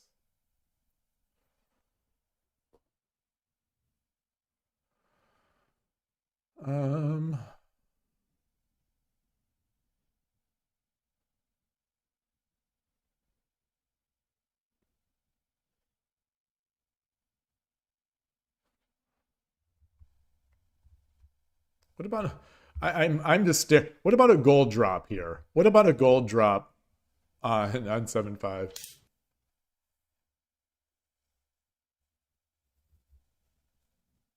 That seems good too. That's a cute move.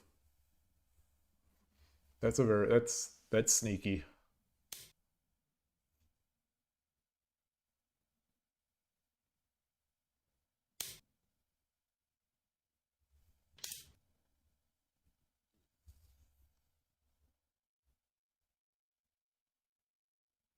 Wow.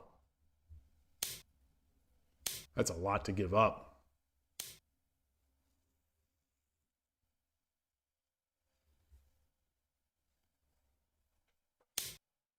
Whoa.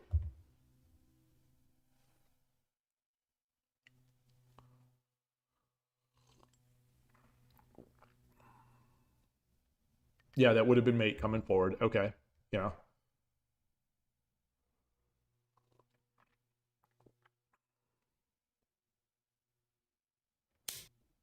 Interesting.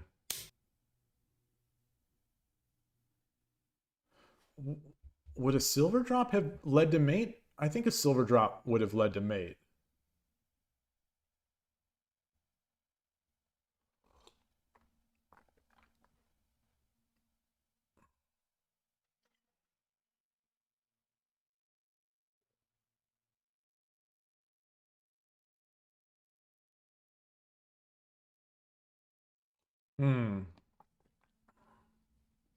Yeah, I think silver would have done it. Right? Silver. He can't if he goes this way, then it's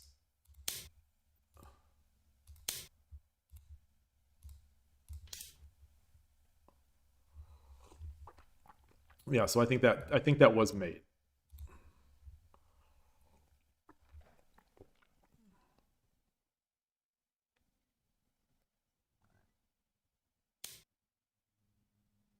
Oh gosh. Oh boy. Is this not am I missing something?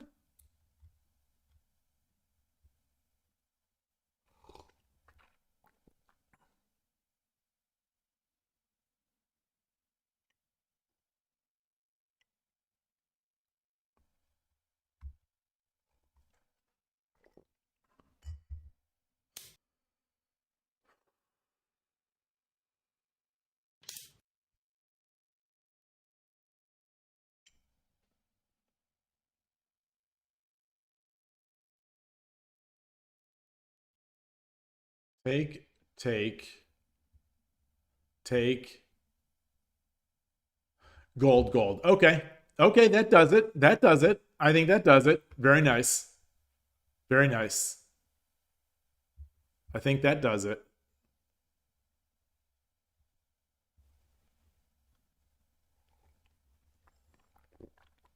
Yeah.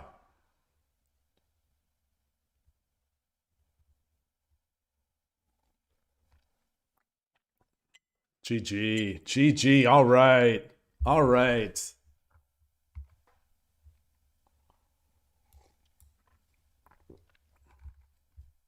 Exciting. Exciting.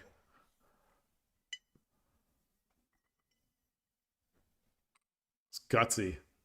There wasn't much thinking in that last attack. There was thinking, but it was so the moves were coming fast. Very nice.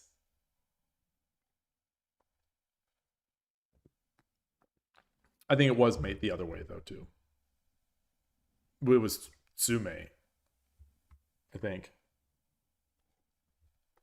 Yeah, you saw the road to victory.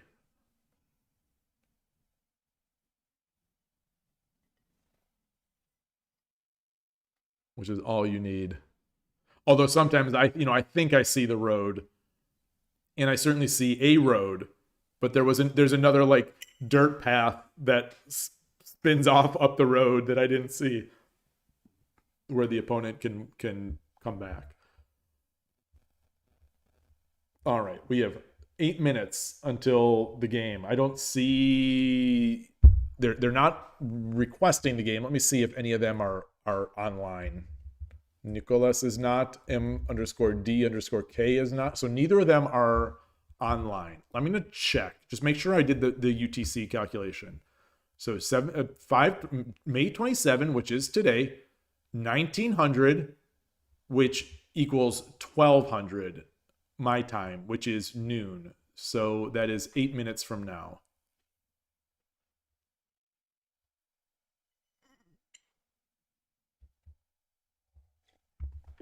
And tomorrow at 11 a.m. my time, we have Larry Kaufman. Another game in this team match. Grandmaster Larry Kaufman, legendary Grandmaster Larry Kaufman, will be playing. Exciting. I'm a big fan of both of these guys.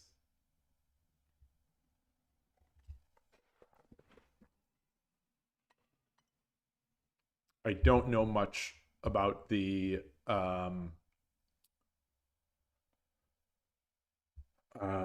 boy, what am I completely lost my track of thought. I completely lost.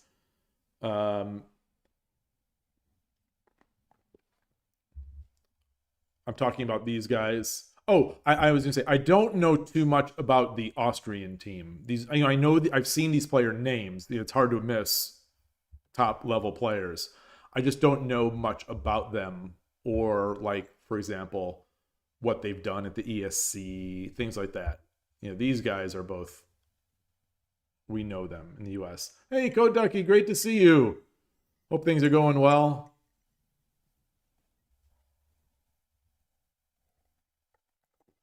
Going to be watching this, hopefully be watching this WSL game in a few minutes here. Should be a good one. Banging my ring on this cup. Let's check out Norway chess while we're waiting. All right, it looks like it's potential. Well, I was going to say it looks like it's potentially a draw, but now it's a draw, ever so slightly in Magnus Carlsen's favor, which in an end game is Magnus in an end game minus 0.4 with a lot of pieces on the board? Is that winning? Is this a winning advantage for Magnus Carlsen? We'll see. Of course not. But okay, the other guys drew. The other players drew. And there's a mistake. There's a mistake from Pragnananda.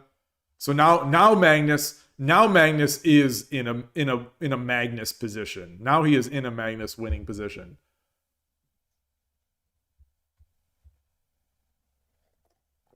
And he played that move quickly. You like my hair, by the way. Thank you. Thank you. You have 3 millimeters. 3 millimeters is long.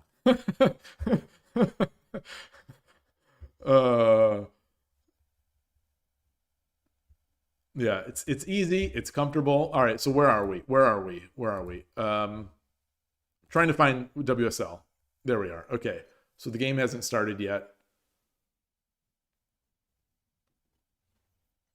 So maybe this we've seen enough of Magnus's game today to properly have a Magnus Carlsen thumbnail.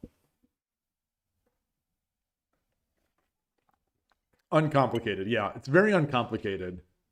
The complication is having to cut it so often. So that is the downside to having extremely short hair. Is that you pretty much, you know, I'm now using a device that allows me to do it 2 to 3 times a week, which is more time than 15 minutes a week or so on hair is more time than I'd like to spend on hair.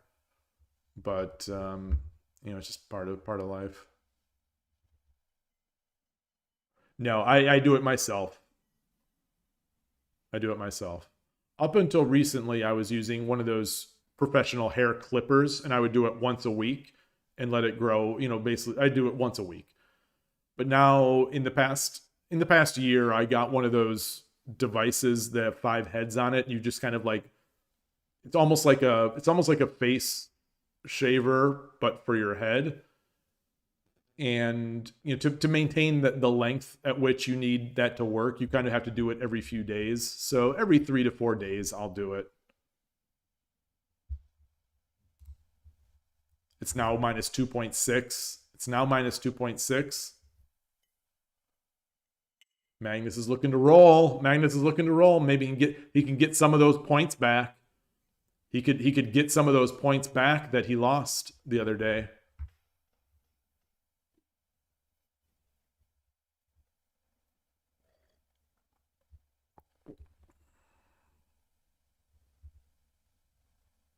All right.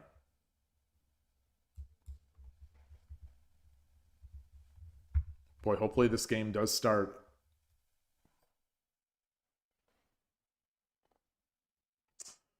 This morning's WSL game with Magnus Carlsen's coach was just that was such a good one. It's still hurting me. It's still hurting that that he didn't manage to see that through. But that was a fun game to watch.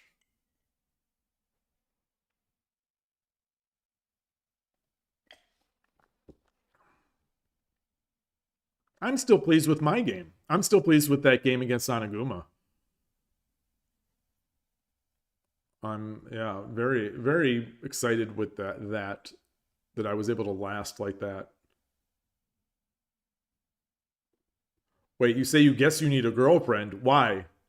Wait, why? Why is this? What is I'm seeing a non sequitur. I'm seeing a non sequitur.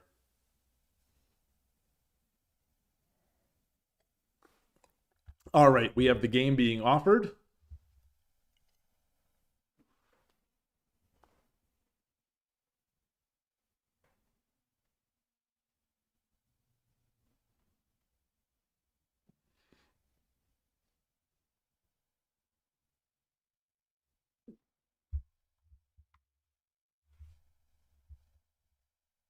Got a guest playing. We've got a guest playing a 6 Dan.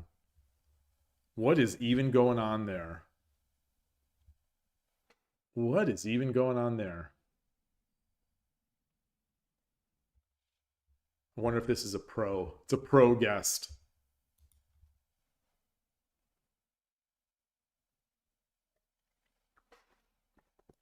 Speaking of amateurs playing pros, we have it. We have it in our hands here.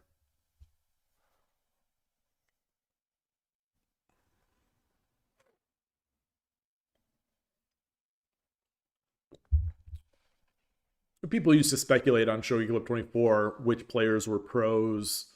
I wonder if 81 Dojo has any of the Kishi. The JSA pros.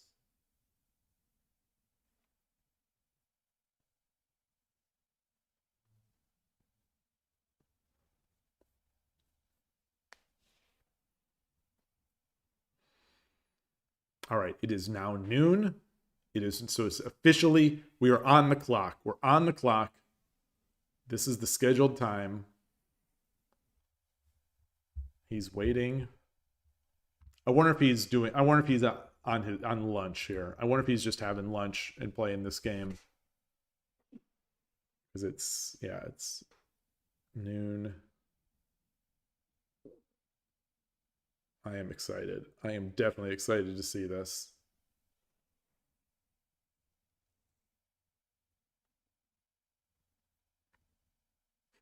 All right, so Mister, no comment. You haven't elaborated. You haven't elaborated besides laughing, which is probably fine. Oh man.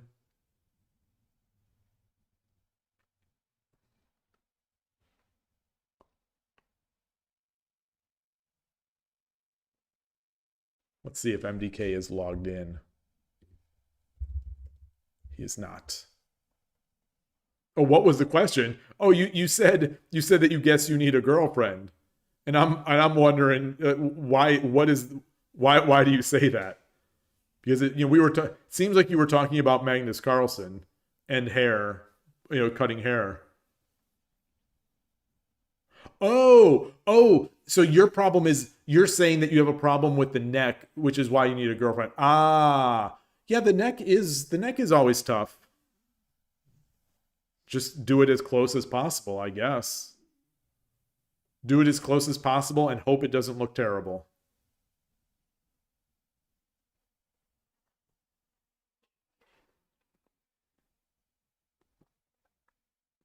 But yeah, the neck hair does seem to grow at a different rate than the head hair. Yeah, mirror. Yeah, that's when I was using clippers, I was using the mirror. Definitely was using the mirror.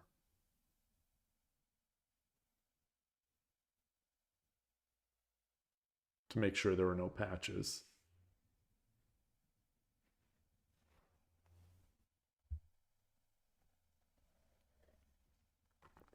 All right, let's go.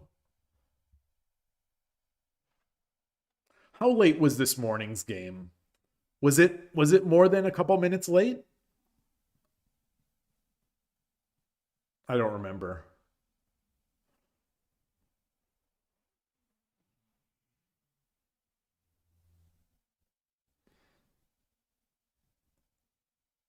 Wait, you say the good thing is I spent money? What do you mean? Spent money on the hair clipper?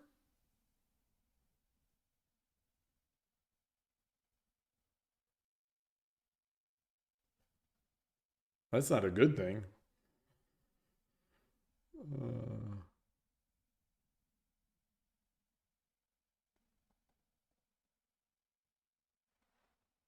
All right. 4 minutes.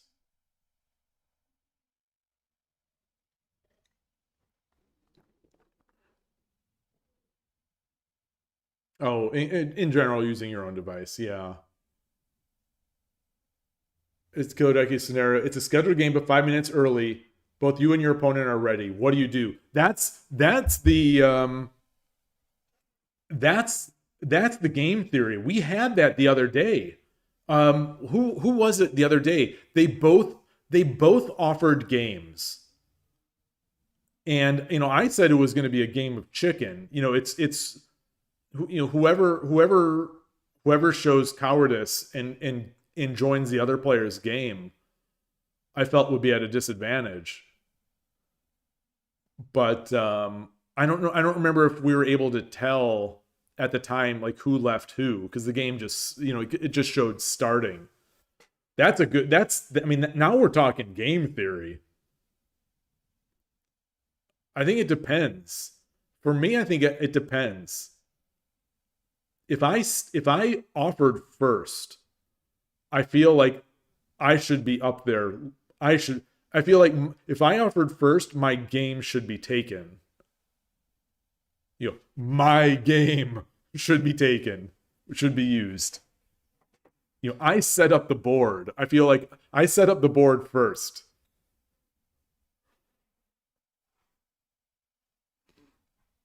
Either way, yeah, I think it becomes a mental edge somewhere, which is the most important edge in a game of shogi, that mental edge.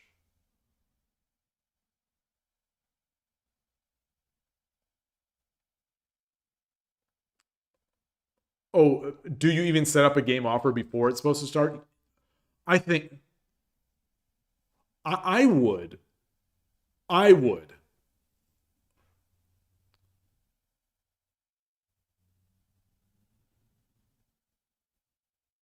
Well, it depends on the state of my mind that day. I think it depends. That's a tough one. That's a real tough one.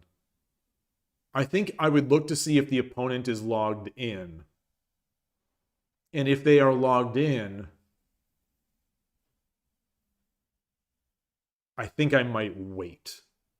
If they're not logged in, I think I might just put it up.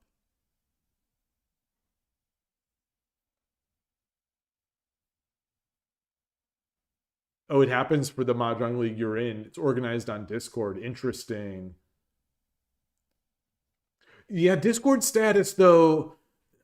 Discord status is not exactly truth, right? I've thought about Discord status sometimes. When considering that people sometimes message me or something like that. I always have at least one. I always have at least one machine that is logged in on Discord, has a tab open on Discord. And I've got my phone, which, has a presence. But that doesn't mean I'm actually available on Discord.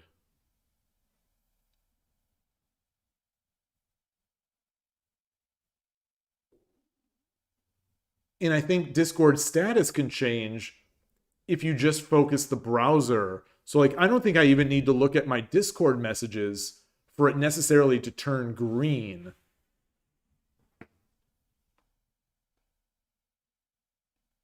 It's tough. It's tough.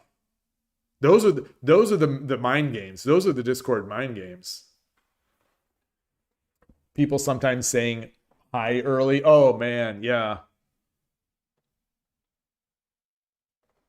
This is why I don't like scheduling games. I think too much about. I'm too neurotic. I'm too neurotic for that kind of stuff.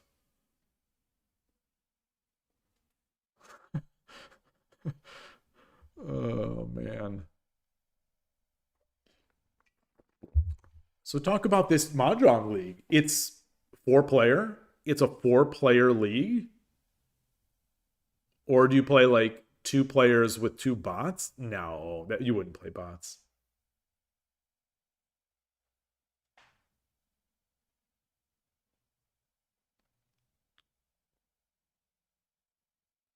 We're almost at the 10-minute mark.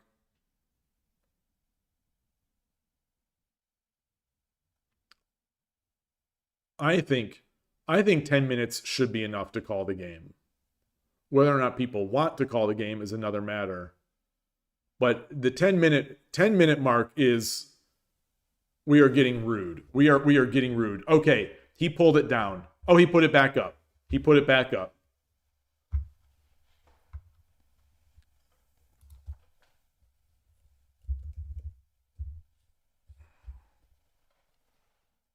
Oh, ARML Ricci. American Ricci Mahjong League. Dang, look at this. Look at this. Look at this.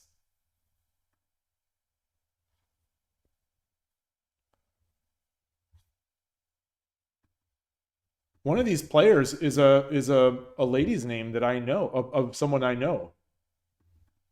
I wonder if she's in Chicago. I mean, this is going back like a coworker from 15 plus years ago. I wonder if it's the same person.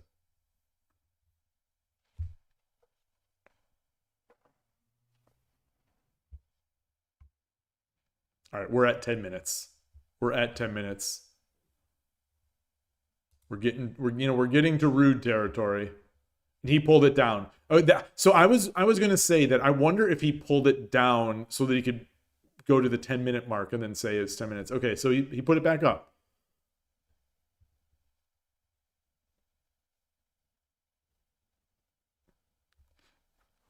You would love to see Killer Ducky playing some Go or Shogi on stream. You appreciate his streams a lot. Yeah, his streams are great. I think it was during the lockdown, I loved his Shogi streams. Definitely did. Really enjoyed those. Go chat. Okay, YouTube chat is not showing. Thank you. I'll restart that. That's unfortunate because YouTube chat has been working lately pretty well.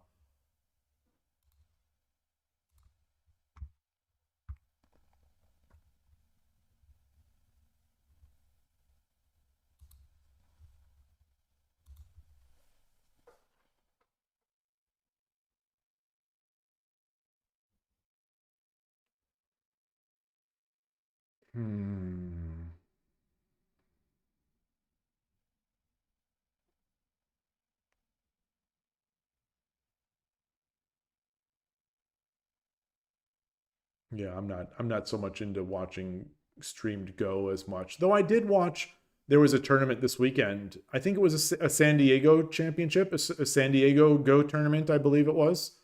I was watching a little bit of it. But they always have some nice production value on those in-person tournaments, and I liked it. There was a lot of every time it felt like this weekend. Every time I turned it on, it was in between games, or it had a clock showing coming up. So like I never actually got to watch any Go, just because every time I turned it on, it was either in between games or on break or something like that. So that was unfortunate, but I'll usually, when I see live Go, I will usually tune in and watch a little bit.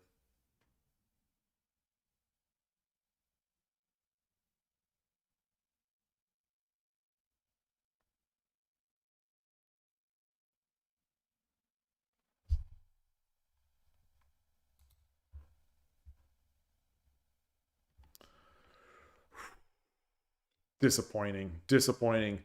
We waited all this time. We waited all this time for this game, and it may not even happen.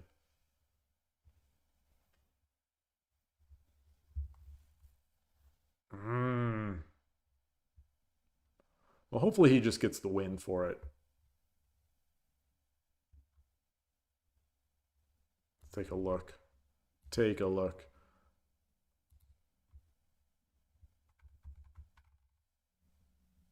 This is the first game. Yeah, this is the first game in this month.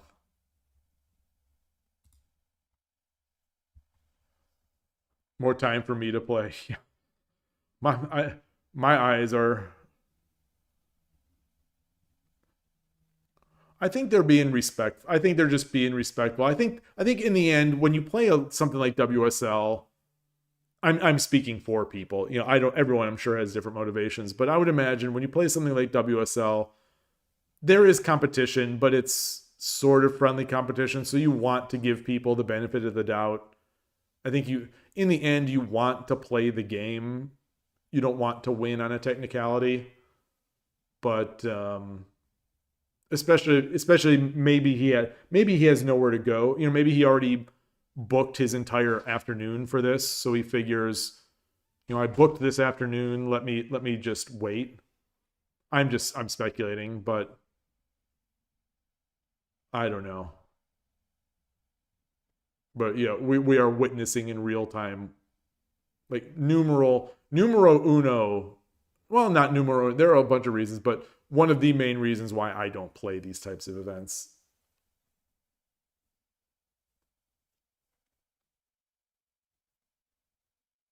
I'm just...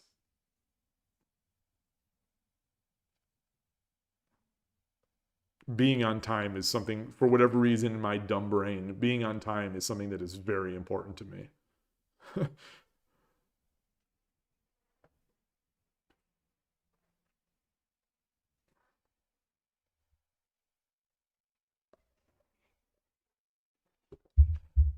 Being early is important to me.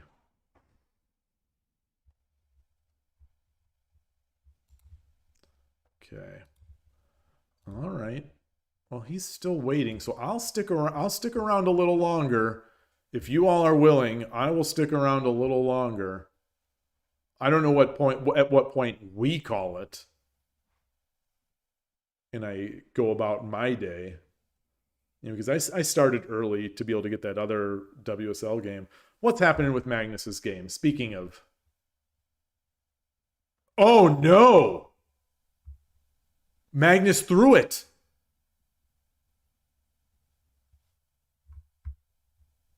Oh, no.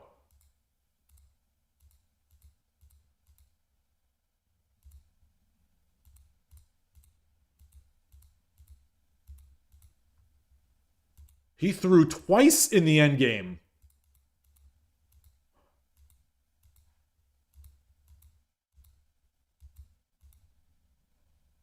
Oh, no.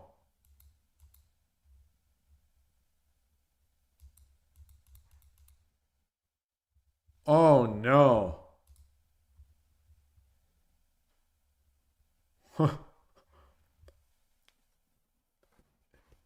It's not a good day for Team Carlsen. He loses in Norway chess, and more importantly, his coach loses in WSL.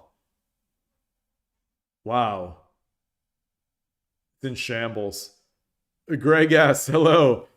Yeah, having a child must have made him realize chess is not so important. Maybe. Maybe. Or, you know, he's getting older. He is getting older. Maybe that's it too. He's, what is he, 34? Is he 34? Hey Siri, how old is Magnus Carlsen? Magnus Carlsen is 57 years old. Magnus Carlsen is 57 years old. Thank you, Siri. Thank you for that. Thank you. Thank you. Sure thing. It says sure thing.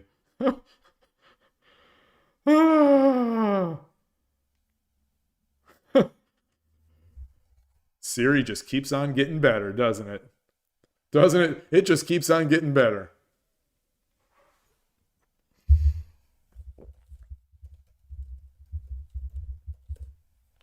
$35.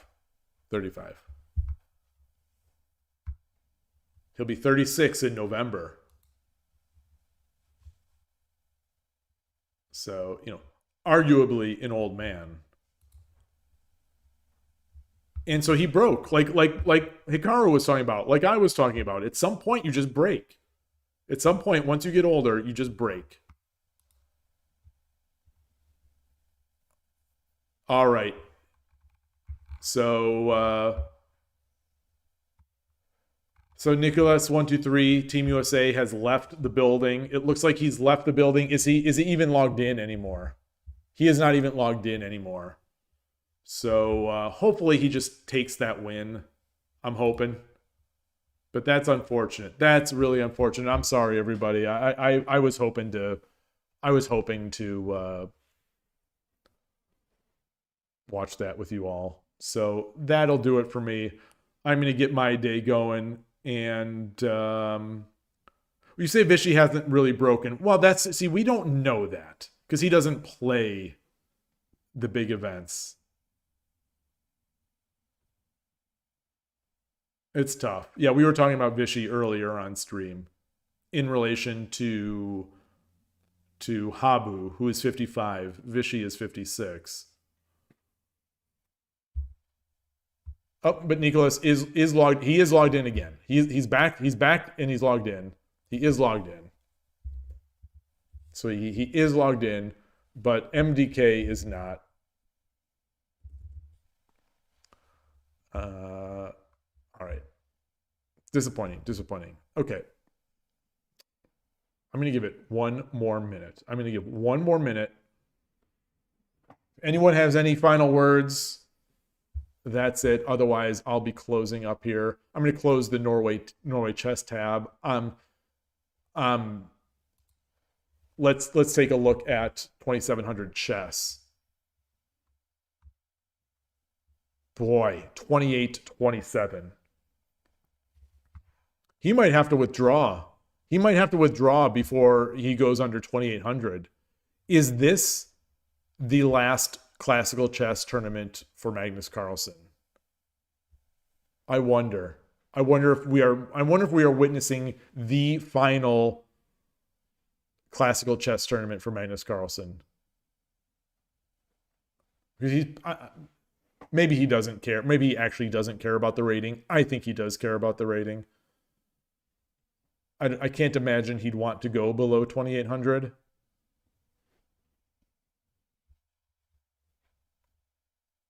But maybe he has some deal with Norway Chess. All right. Well, that's it. Thanks, everybody. I will see you all. And wish we could have watched that game. But it was fun. Enjoy your shogi. Enjoy the rest of your day. And I will see you all later. As soon as I can find my OBS window. All right. Bye.